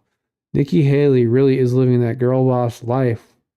Nimrata apparently loves being on top in the sheets and the streets. And then here's the affidavit. Affidavit of William Randolph Folks III.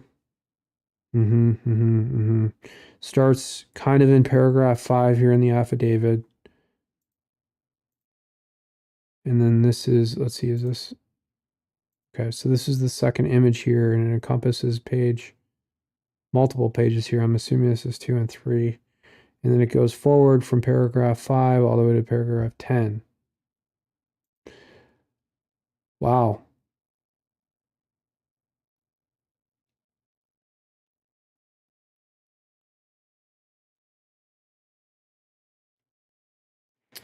Trump 2024, Brandon's the guy. I wonder if her military husband was overseas at the time. Anyone know? Adam Hami says, an extramarital affair? Of course, Trump would never engage in any of that sort of thing now, would he? Come on, it's a troll. You go, Laura. Mike Engelman. 100%. Ooh, and then there's a meme of, this is the AI, by the way, that, ooh, wow. I can't play this. It's too adult. But here's, talk about AI that Klobuchar wants to ban. This is a parody of Nikki Haley engaging in some rough contact, I'll just say that, with, maybe, is this from the Bee? Oh, wow. This is from the Dilly meme team. I love it. I'll watch that later. Let's stream that. Let's play this. Who doesn't like a strong woman, right? Naughty Nimrata from your girl, Laura Loomer. Love it. Keep it up. Did you know Nikki Haley married a man named William, who she then asked to change his name to Michael? What the fuck? Are you kidding me? What the fuck? What is going on here? My mind is blown. And then, according to a signed affidavit, she allegedly had an affair with a man named William. What's going on here? Imagine asking your husband to change his name and then cheating on him with a man who has his same name. Nikki Haley is one sick, twisted woman. And then receipts, and we have some golf emojis with the pointer finger emoji. Emoji or emoji? Not sure how to say the word because I'm an idiot. Here's the affidavit. Okay, so it's the same affidavit. Let's look at this.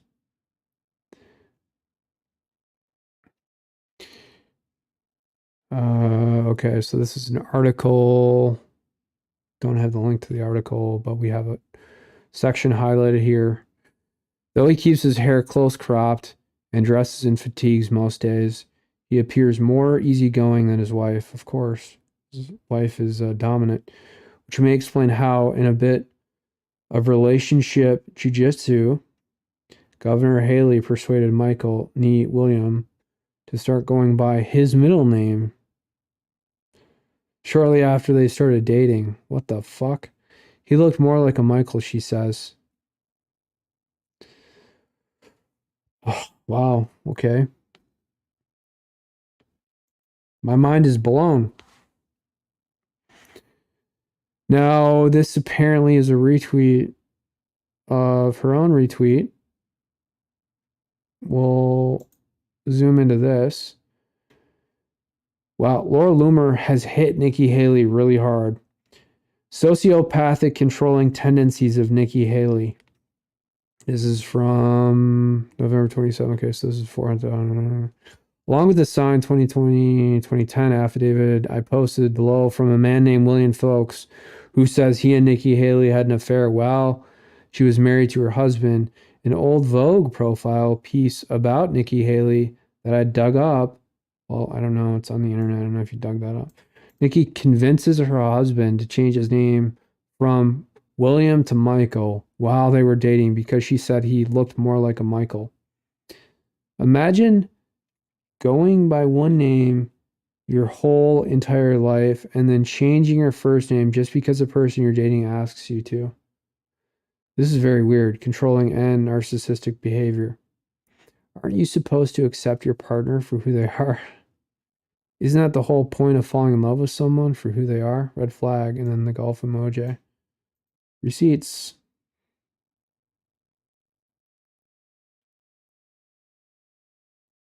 The Vogue article. Got trolls in here. Trolls, trolls, trolls. Well, yeah, that's interesting.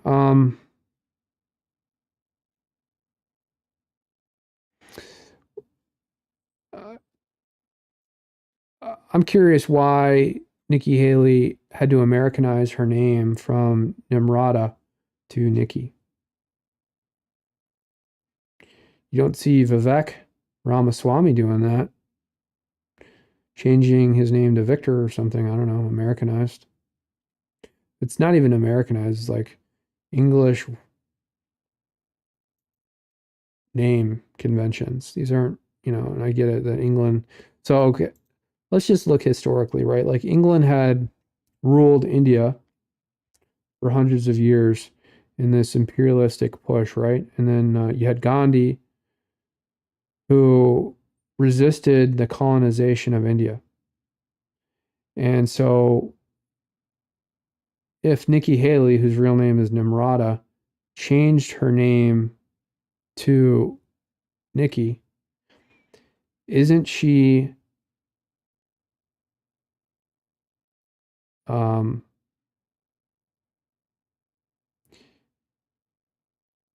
isn't she, how do I have the phrase, but I want to be very careful about what I say. Isn't she going back sort of, on this whole idea of being true to your own self, being true to your own culture? Isn't that insulting to Gandhi, who sacrificed his entire life? Whatever you think about Gandhi, most people historically believe that he resisted this imperialistic colonization of India driven by the English. And she's just giving that all up to rename herself Nikki. My family hasn't done that. Well, I mean, I do have a few family members, but our last names are still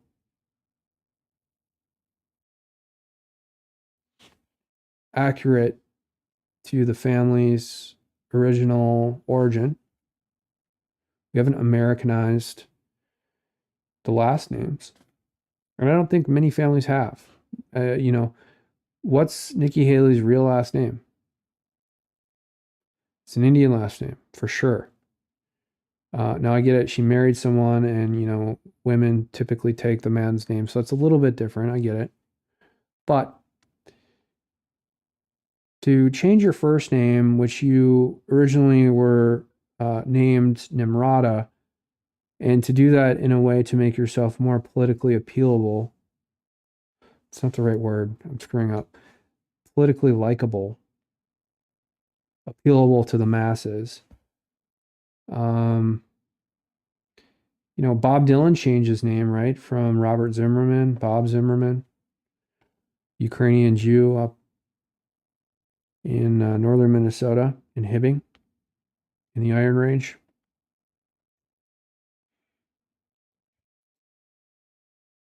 Bob Dylan was a cultural icon. I don't know. I find it weird.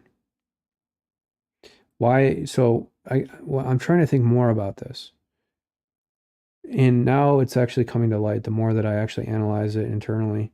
And I do a better job, and I'm thinking about it before I start talking. But when I'm on stream, I have to kind of do both at the same time. And what I'm talking about here is that if Nimrata is willing to change her own first name to Nikki, and now she apparently pushed her husband to change his name, or at least use his middle name Michael instead of William. She wants to push her own sort of agenda on other people in her life, right? If she did it, she wants her husband to do it, kind of thing. What does that say about her politically? If she's getting money from all these huge donors like the Koch brothers, God knows who else, billionaires, and she becomes their official spokesperson, their official mouthpiece, she's going to push their agenda on Americans. And I think theoretically abstract, if you think about it that way, then you can fully understand exactly what Laura Loomer is trying to get at. So let's read some of these comments from a month ago. This should be pretty good. From SS, this is old news. Crying emoji. We all know she most defiantly had not one but two extramarital affairs. Interesting. Why are all these women just sluts? Sleeping with men to gain power, sleeping with men to gain wealth. Thomas Prince. Did you know that little Nikki also stalked William? Probably. Women stalk men constantly and get away with it. Rogue Agent. Seems like a bad decision. If her lover and her husband had the same name, there'd be no chance of uttering the wrong one and inviting suspicion. Never Paul Ryan. Why an affidavit? What was the purpose? Yeah, that's exactly why I said, or what I said. William, who filed this affidavit, is a complete fucking buffoon. Who would ever say that in a signed affidavit that was part of a court proceeding? I don't care what you're accused of. You never say anything like that. You just don't. Because once it becomes part of the official record, your fucking private life is now public. And because Nikki Haley ran for governor, to put that in an affidavit in divorce, it's just like, it shows you. The other thing is she's dealing with idiots, absolute morons. Now, it's one thing to get angry and whatever, file stupid shit, but to say that when you're married to someone, whatever. Okay. Hobson, please stop that. Says more likely there was a Michael in her past that she wasn't over. Oh. Bird brain Nimrata getting a bit too big for her birdcage. Mike Celentano says, no one will be left who didn't get Loomered by 2024. True. Latex Montreal says, The same for her. It's not get real name. She changed it to sound more American. Yep. Kryko. Also, her husband is a simp for doing it. Yeah, simp is a good word.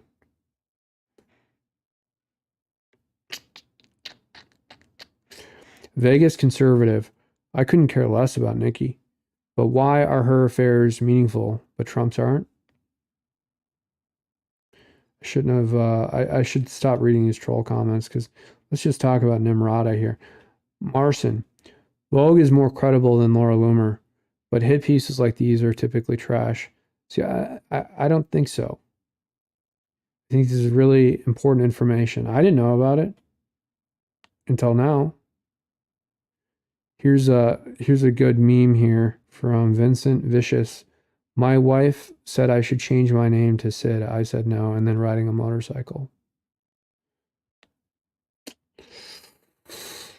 The reason why some of this stuff is bullshit is because it takes away from what men's purpose is, which is to provide, protect, and cater to women's needs.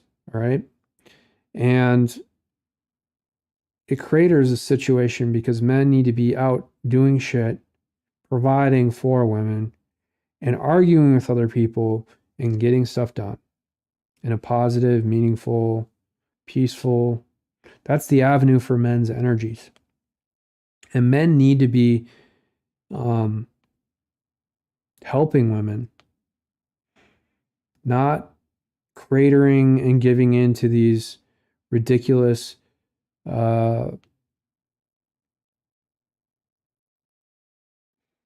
renaming yourself based on the whims to run for office. Why don't you just be authentic and true? I've heard some people, like I heard of a police officer that was indicted and spent time in prison. I can't remember. I should pull up the story and I'll have to find this, but they then changed their name afterwards and stuff. Like, who cares? Someone told me to change my name. I'm like, I would never change my name. I love my name. They can say whatever they want about me. I could give a fuck. And you notice the harder they go after you, the bigger you get. And that's not really your intent when you originally do, like you just report on stuff, but at the same time, it always backfires against them. And anything they put out is typically the opposite of what's true. Like, here's me, right? Like, this is me. Like, okay, this is what I look like. I'm not wearing a hat. This is my hairline, all right? I'm not using a filter on the camera or anything. I'm decent looking. I don't look like a complete buffoon, all right? I have a professional track record of getting stuff done. I'm a software developer. I've worked in a variety of different areas and platforms. I've worked at Visa underneath the director of software engineering.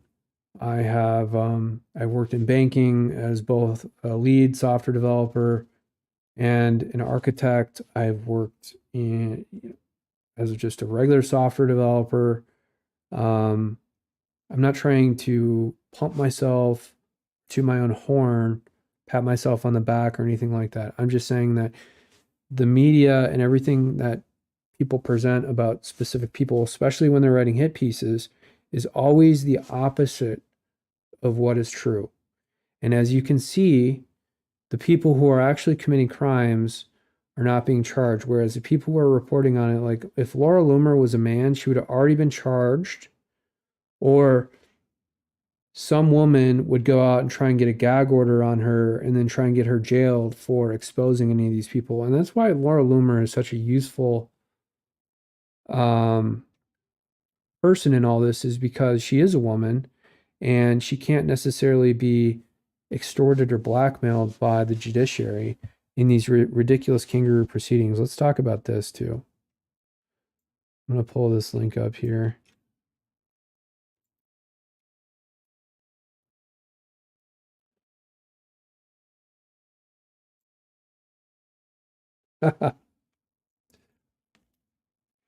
Zoom out so we can see it. What is this? I need an explanation from my anonymous sources. Let's read this. I think. Okay. So this is like a wedding. Kristen and can't read this text. Kristen something and then Christian Fuller. And they have a hashtag here. Chris loves Chris. Okay. In Atlanta, Georgia. January 13th, 2023. What are you sending me? Anonymous source. Let's read this.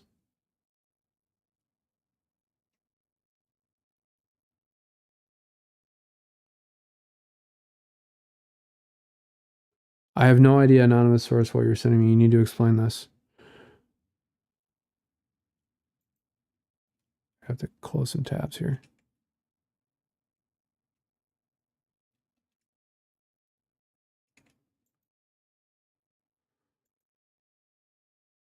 Let's read a few more comments here. I'll wait for my anonymous source to give me an explanation. Megan Daly.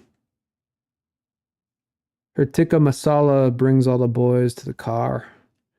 Happy America 2A, Second Amendment. Well, if he was a man, he would have left her in a heartbeat. Yep. Christopher Columbus, bad spirit. An American, Fitz News. Not Elon Musk. So what? Amari Robinson says, what a weak man. Anti-communist says, we love you, Laura. We love you. We love you. Richard Crocker says, wouldn't even consider changing my name for anybody. There you go. So your boy Crocker, I'm going to bookmark this, is in agreement with me. I wouldn't change my name for anyone. Fuck them. Rockfordine is my name. And I love my name. You know what? It's interesting too because I'm named I have my mother's last name. And my mother decided to name her children with her last name because she was kind of an alpha strong woman. Okay. Activist files lawsuit against DA Fani Willis for violation of open records law. Here's another trend. Fani Willis is also childless, where these prosecutors have flagrantly violated these open records laws in various states. This is a major issue in Minnesota. It's a major issue in St. Paul and Ramsey County. It's a huge issue in western Wisconsin. And what they'll do is they'll target certain people and they'll basically coordinate to block all these FOIA and open records requests. And so obviously it's happening. And it's also, they do this, they kind of like,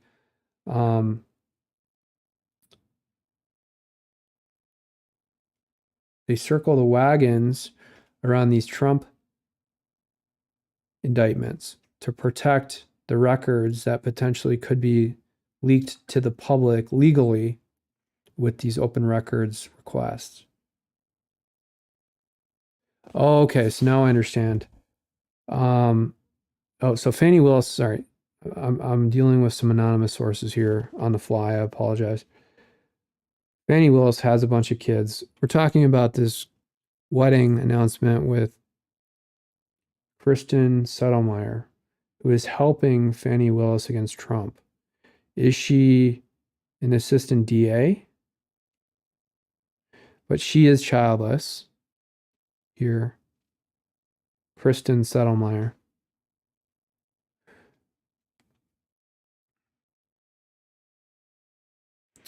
Let's just quickly look up Kristen Settlemeyer. I'm going to try and see it on my other screen here.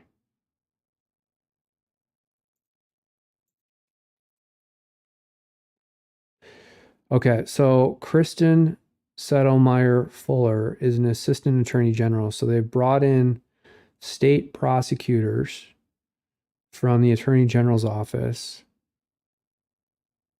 to prosecute anyone involved in the Georgia indictments in Trump's orbit. Mark Meadows, Rudy Giuliani, Trump.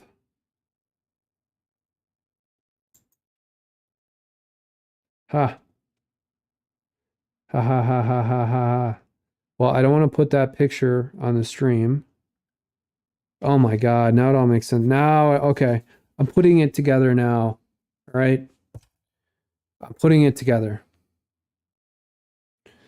So, Christian Settlemeyer, and I don't want to insult my anonymous sources here, but she's definitely a backroom dealer. I don't want to come out and outright call her corrupt because I don't want to insult my anonymous sources here, but she's helping coordinate and quarterback the situation in the disciplinary process against Rudy Giuliani in New York with Kevin Doyle, who is a disciplinary attorney who had totally botched the case against Rudy Giuliani, as I've mentioned repeatedly on the stream. And then it had to get transferred to DC, but Kristen Settlemeyer is quarterbacking the entire situation where they're trying, well, they have disbarred Giuliani, as well as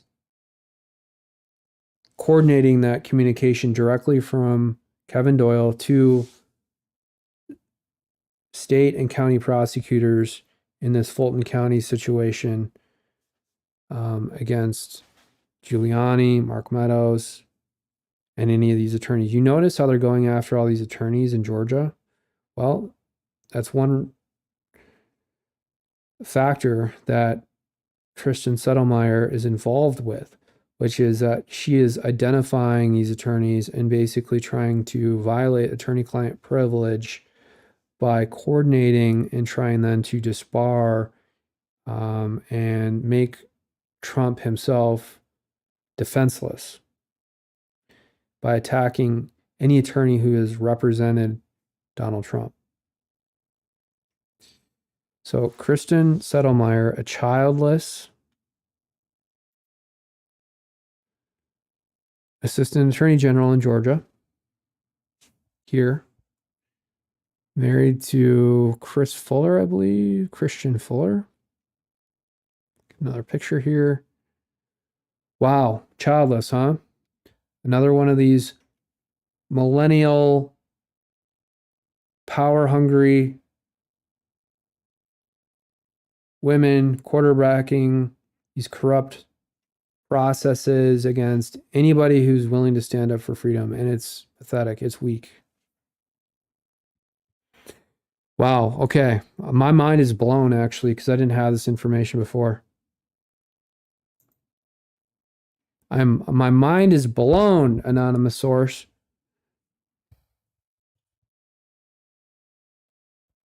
I had no idea that this was the same Kristen Settlemeyer.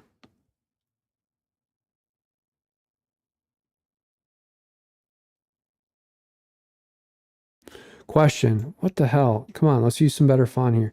Here's the question. Are children allowed at the wedding? Answer. While we love everyone's children, our current wedding will be an adults-only event. Oh, I gotta zoom out. I'm an idiot. Okay. That's the answer right there. What kind of assholes don't allow children at their wedding? You know what that does?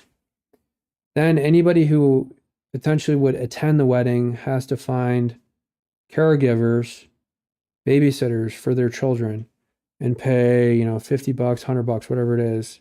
More importantly, they have to schedule it and then go to the wedding. It's a huge inconvenience. Very narcissistic to say that. And what kind of venue are you running this in because I'm sure there's plenty of space for children. I mean, is this like an adult themed wedding? Like, what's going on here? Oh, yeah. Oh, she's quarterbacking the situation, but she's also getting a PhD from the University of Georgia. Let's quickly check that. Oh, we can't see it. I need a screenshot, anonymous source, because we have a LinkedIn paywall here.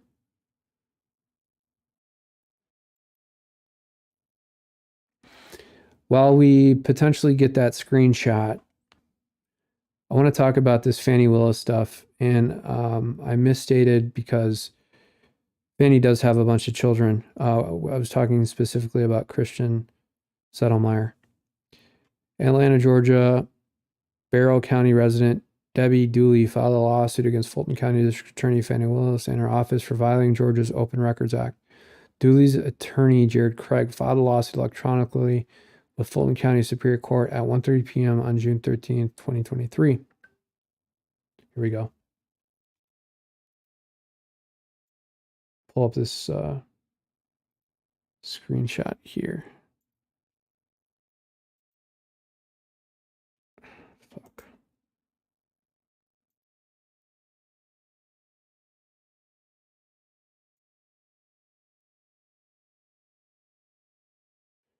I got OCD about organization. Make sure we can see this. Okay, so this is the screenshot of Kristen Settlemyer's LinkedIn, the education section. We have a PhD from the University of Georgia pending, so she's actively in school right now. 2026 is when that is anticipated to be dissertation defended. Seton Hall Law School, Wake Forest, yada, yada, yada.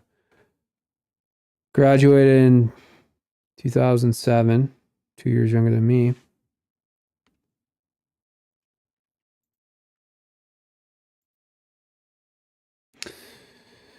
Okay, so Kristen Settlemyer also worked for CNN and is quarterbacking the back channel communication between the grievance committee in New York to disbar Rudy Giuliani and then indict Rudy Giuliani in the Georgia Fulton County situation, as well as I think there were a few other, what the Kraken attorney, what's her name?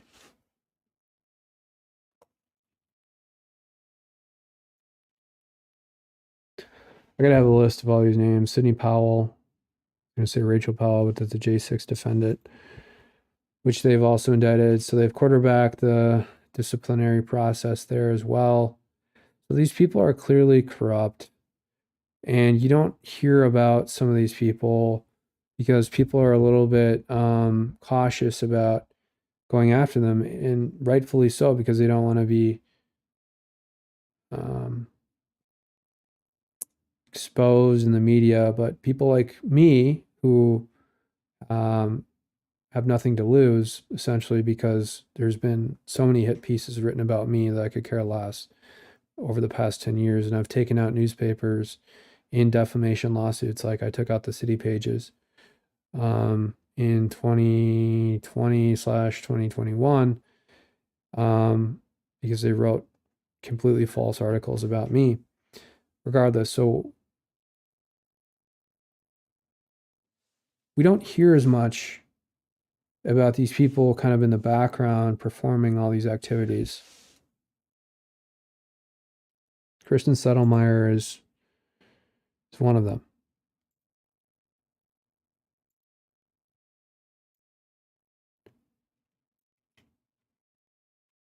So going back to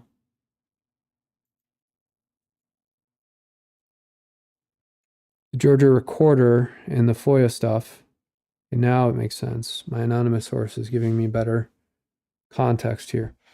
The Georgia Attorney General shrugs off open records violations, but demands local district attorneys enforce all laws equally.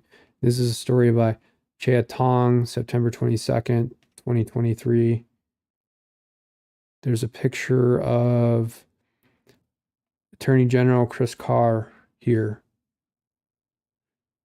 Now, I think Yeah, okay. So Kristen Settlemeyer has refused to comply with these FOIA requests. Let me zoom out a little bit so everyone can see.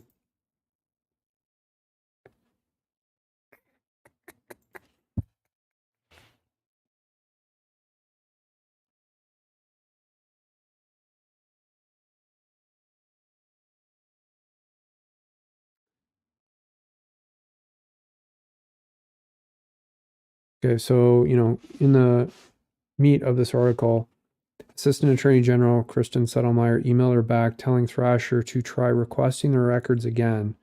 The city, again, late to respond, sent Thrasher the same incorrect records. Wow. Wow. So they're trying to distract the requester here, in this case, Thrasher, by sending false records. That's a nice way of saying incorrect records, but they're just sending false records. So openly violating, flagrantly violating FOIA law. These people should be prosecuted. I'm serious. Even these FOIA requests, I mean, this is ridiculous. You know how many FOIA requests I've filed and they just totally block them? Meanwhile, you have spammers like Tony Webster, who's a complete fucking idiot. Uneducated. Now trying to get a degree from the University of Wyoming. Got basically kicked out of Minnesota. Anyways, he got bogus awards for filing FOIA requests, but his FOIA requests were so unbelievably ridiculous. But actual records that show clear, targeted prosecutions, corruption, anything going after conservatives is covered up, blocked. And the people doing this, like Settlemeyer, need to be prosecuted in 2024/2025. And I'm being serious. Lawfully, peacefully prosecuted by the DOJ. And even if it's a civil prosecution, it needs to happen. And any of the communication between Kevin Doyle, the grievance committee, and the county prosecutors like Fannie Willis in Georgia need to be transparent and exposed. So why is she refusing to comply? Because she's clearly having some communication with these disciplinary professional responsibility organizations in various states. And she doesn't want these records to be public. We don't have much precedent on making FOIA requests to these professional responsibility organizations. More people need to be doing this. And they cite prosecutorial immunity because it's usually an arm of the Supreme Court, and they try and wrap everything. That's how they get away with it. Wrap everything in judicial or prosecutorial immunity. And the truth is they don't have immunity for these open records. These are public records, and more people need to be filing these requests and filing lawsuits when they're denied, because people like Settlemeyer get away with this day in and day out, and it needs to end. Let's play this.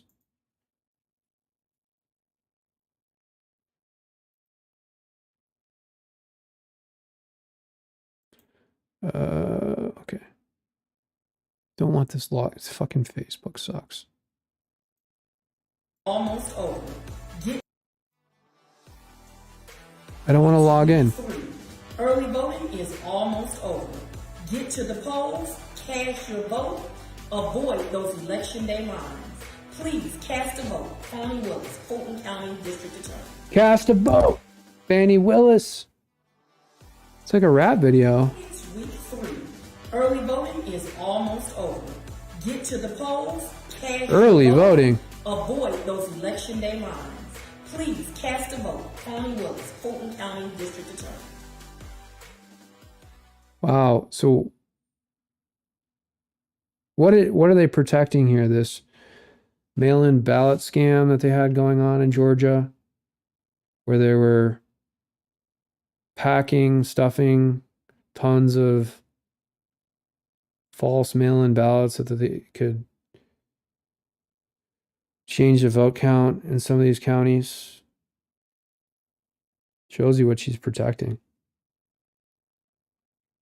Ultimately.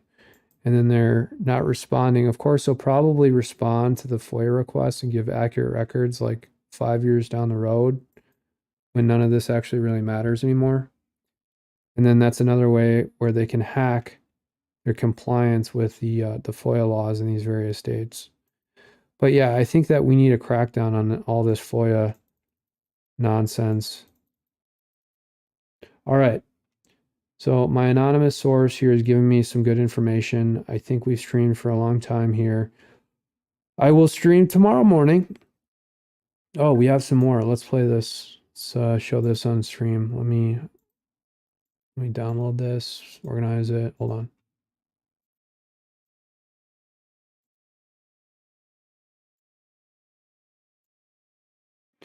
Booyah. Booyah. So many tabs open. Make sure this is zoomed out.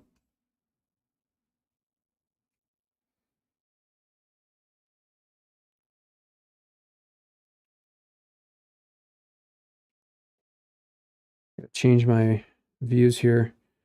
Citing a general unresponsiveness, Appin said that of the approximately dozen times he has reached out to the AG's office since Colangelo left, he has only received one response back from Settlemyer, who told him she was unable to help in that situation.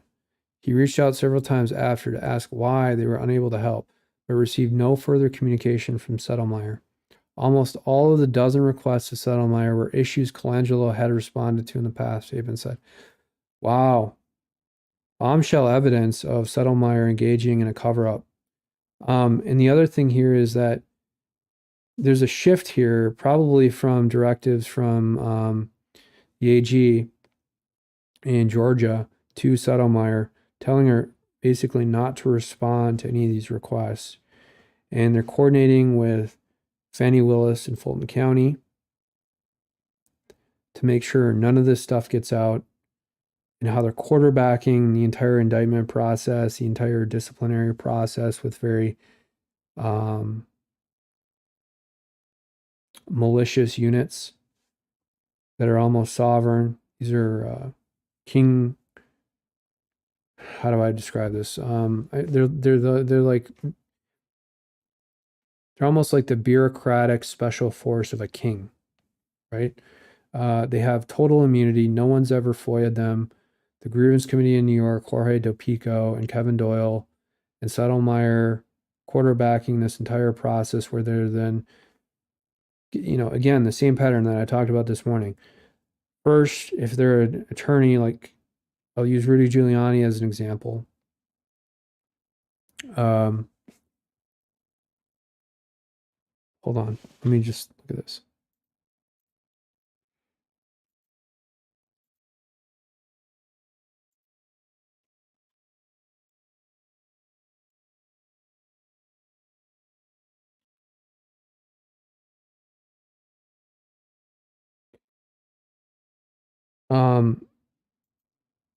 If they're an attorney, the pattern follows as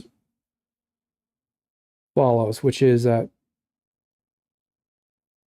they'll start the disciplinary process. And I don't want to go in too much about what's going on with some other Trump attorneys, because I don't want to bring undue attention or burden to them. And I also want to alleviate as much stress on them as possible. And that's why we're starting to talk about Kevin Doyle, right? And we're starting to talk about Jorge Del Pico, but it's kind of run initially through Kevin Doyle. And he, as we've seen with Rudy Giuliani, they'll start the disciplinary process, right? Tie him up in that. So that reduces their sources of funding, because they have to tell their clients if it's starting and it's been adjudicated in some respect. I don't think technically they have to tell clients until there's either a public admonishment or they've been suspended or disbarred. But it will get to that point. So anyways, hold on. Totally disorganized in my thought process here. Back to Kristen Settlemyer, but the process follows. They'll disbar the attorney, get them involved in some civil lawfare situation, and then bankrupt them, destroy them in the media, indict them criminally. And they have been fighting a battle for 3 or 4 years, and they think that nothing could be worse than what they just went through. But then the worst part is actually when they're indicted and they have to deal with the effects of that. And that's a real wake-up call. It's a real wake-up call. Life gets real. So Kristen Settlemeyer quarterbacking this entire process, those are the records that people really should be going after, and people should be exposing Kristen Settlemeyer, and people should be talking about this same coordination amongst these various very corrupt attorneys, prosecutors, attorney generals. I want to pull up this article about pregnancy after 35 and the childless people like Kristen Settlemeyer. Geriatric pregnancy is technically after 40. Sorry. Geriatric pregnancy is a rarely used term for having a baby when you're 35 or older.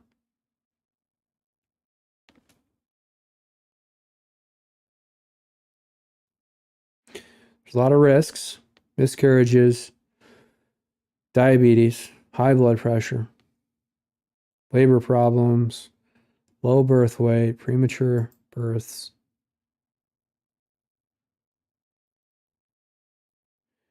It's all these women who are overeducated, who are having children after 40.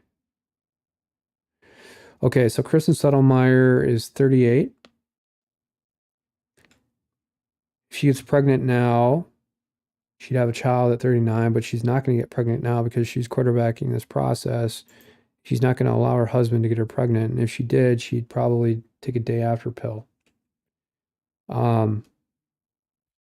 So even if she did, she'd have a child when she's like 42 or 43, well into 2025 or 2026. Childless women are becoming a parasite on society. Women make the decision to have children. Men do not.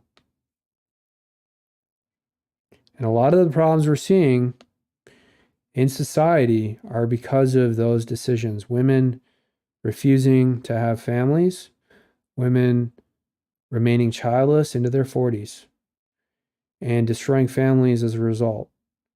And it's awful. It's terrible. And no one knows quite why, other than just media brainwashing, thinking that they should run or rule the world, this sort of girl boss thing. And I just don't get it, because everyone knows, all men know, that women run families, women have always controlled society. And that's really the real power in the world, is families. It's not running the government. It's not running city councils. Those are all bullshit positions. The whole idea of life is to have children and live life every day taking care of other people, responding to their needs, fulfilling their needs as best you possibly can, providing for women, providing for families, providing for children. And, you know, most women, most men can't technically protect a family, physically, I'm saying.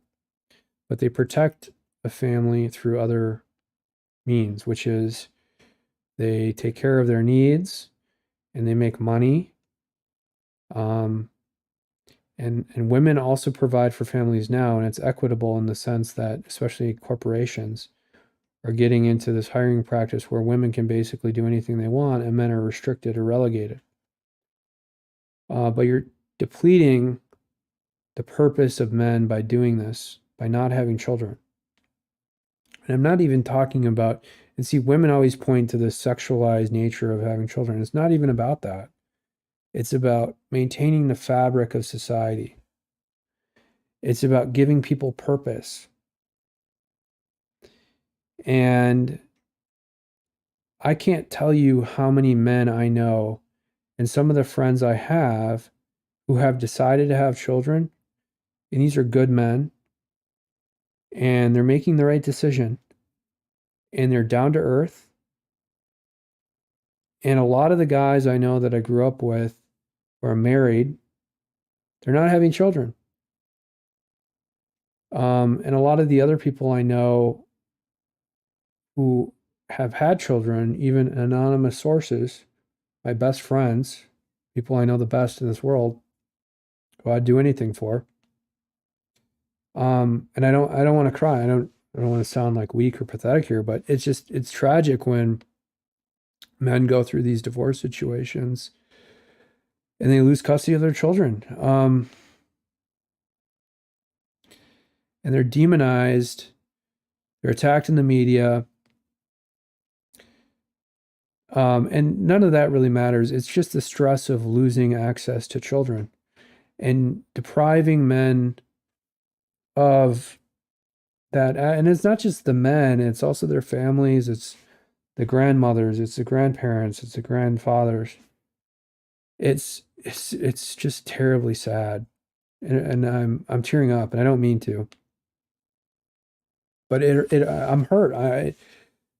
And why are women doing this? Childless women, and even the women who have one child because of the fact that they have this nasty divorce situation because they want to have so much power over society and have this important job in corporations. I can tell you, a lot of the men have had important jobs. We've had important jobs in society, but all of that pales in comparison to having purpose and being able to take care of others.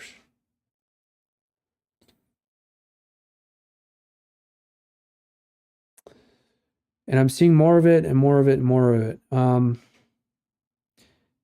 I hope it changes. And I think it is. But our age range, millennials, 43 to 28, 29, 30. I'm an older millennial. And again, I'm not seeing many millennials have children, and this is the biggest population decline we've ever seen. And then in the meantime, we're being invaded from the south. So this country and our ethnic groups are being potentially diluted. And it's deliberate. But most importantly, if men and even women had more purpose in life raising children, I think a lot of these problems would be solved quickly, because there's two things here that have some commonality, which is that these elderly politicians who have nothing to live for, and they're making these short-range decisions, Nancy Pelosi being one of them, over leveraging our national debt. Stuff like that, because they don't have a future. And there's a common traceability, at least, to those who are childless, because they also have less purpose because they have less to provide for.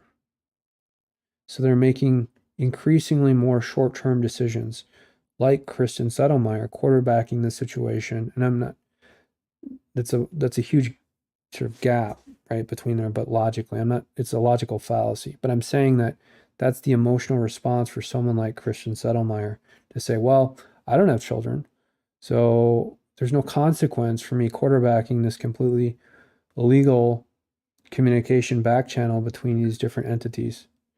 And I do want to rate Kristen Settlemyer's looks. My anonymous source wants me to do this. So let's do that. Here's a picture again. Go back to the home section. Zoom out. Come on, let's zoom out. Zoom! Here we go. Let's zoom in. All right. I'm going to rate her I actually don't want to rate. I don't feel comfortable rating people. I'm gonna be positive, all right? And I might piss off my anonymous source here, but look, I mean, she's fit, seemingly. That's good. Maybe she goes to the gym.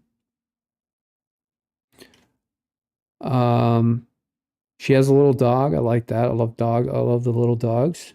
Cute little dog, right? Definitely fit. I would say not my type. Now look at me. Everybody has said that I'm both very good looking, and then I have the other opposite side based on whatever false mainstream photoshopped images they put out, that I'm incredibly disgusting looking. So here's me.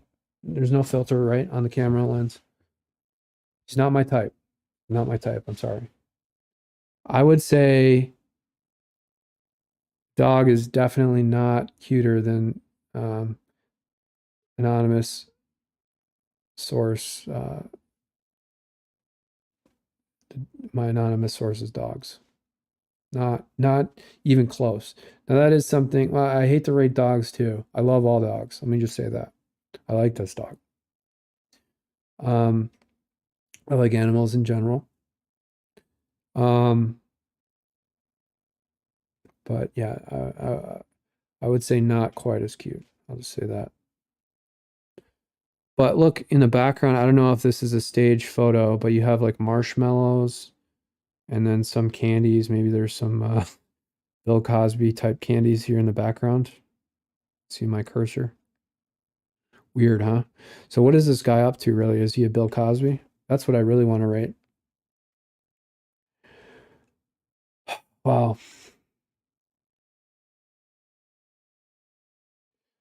Well, okay, so my anonymous source asked another question here.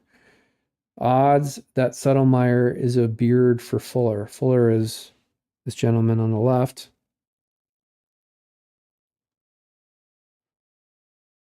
Definitely a beard. 100%. Settlemyre is wearing the pants in this situation. Guaranteed. I can already tell you that. In fact, I'm surprised that she's wearing a dress. If I were to imagine what they're actually doing, he's probably wearing a dress and she's wearing the pants.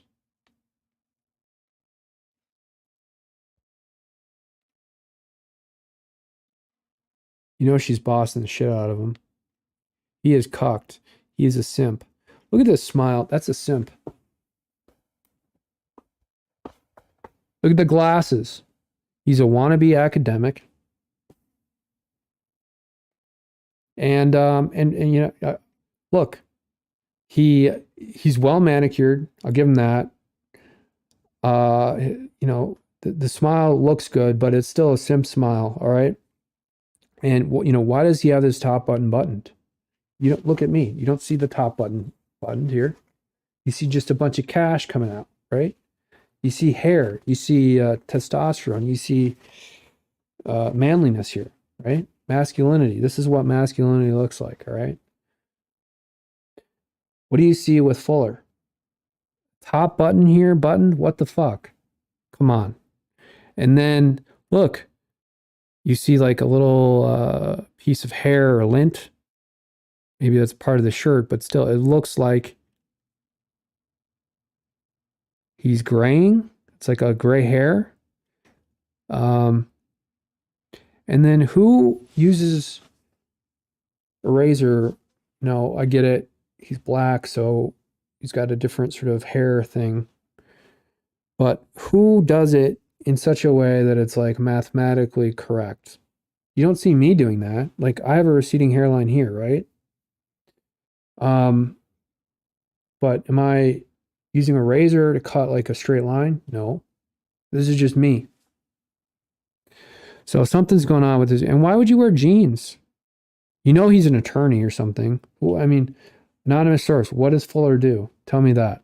I'm guessing he's an attorney, right? He's probably working in the same office. She's probably bossing him around in the office. Am I correct? But Yeah, wearing jeans like this, that's another simp thing. Christian Fuller. People should start tweeting this out and making fun of this simp.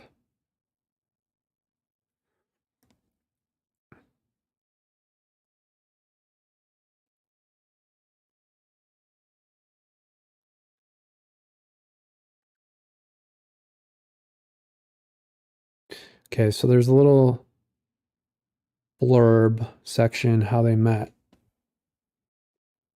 On July 1st, 2019, Christian met Kristen when she came in to interview for an open position at the office. Instead of talking about Kristen's stellar credentials and experience, Christian had a hunch. Quote, "Are you a football fan?" he asked. Kristen got the job, and not because of Christian's poor interview questions. The two began grabbing lunch. Okay, so again, this is a simp thing. Oh yeah, I'm weak, I'm pathetic. That became weekend brunch. Christian knew there was something special about Kristen. More than just her amazing pup Chloe. Okay, so the dog is cute. Also known as the Queen. Their common love for football, family, and fitness made being together natural. The rest is history. Kristen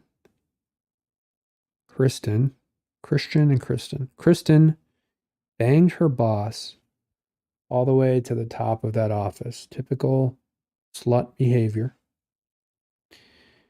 Probably going to divorce him in 1 or 2 years. And then what does this also tell you about that office, the Attorney General's office in Georgia? That they're banging each other, they're having sex. There's a bunch of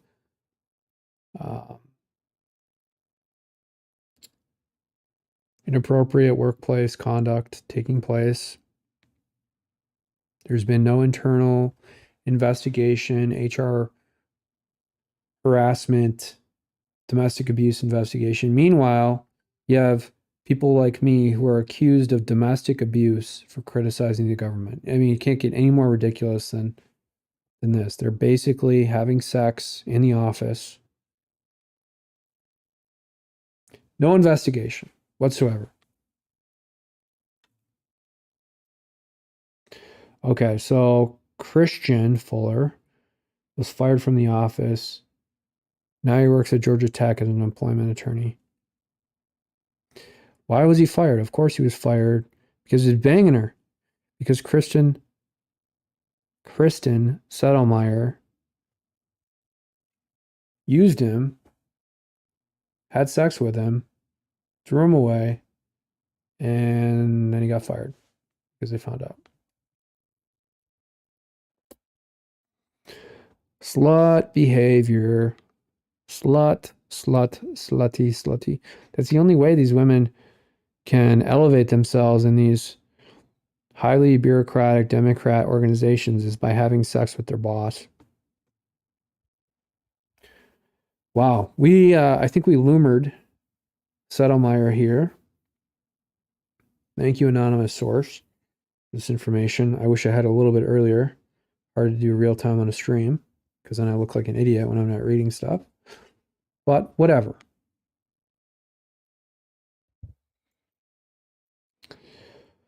Do you have any more information, anonymous source?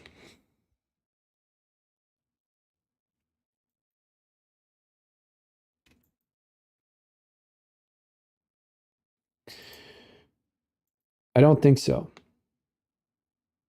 It is getting late. Wow, it's late. Holy shit. Went way too far. I'll be back this morning later on. Wow. Oh, wow. Well, we have some more. Hold on. Every time I'm about to... Okay. We're out. I will see you later on. How about that? Have a good rest of your week. Take care. Bye. Thanks for watching Command HQ with Brooke and Agent X.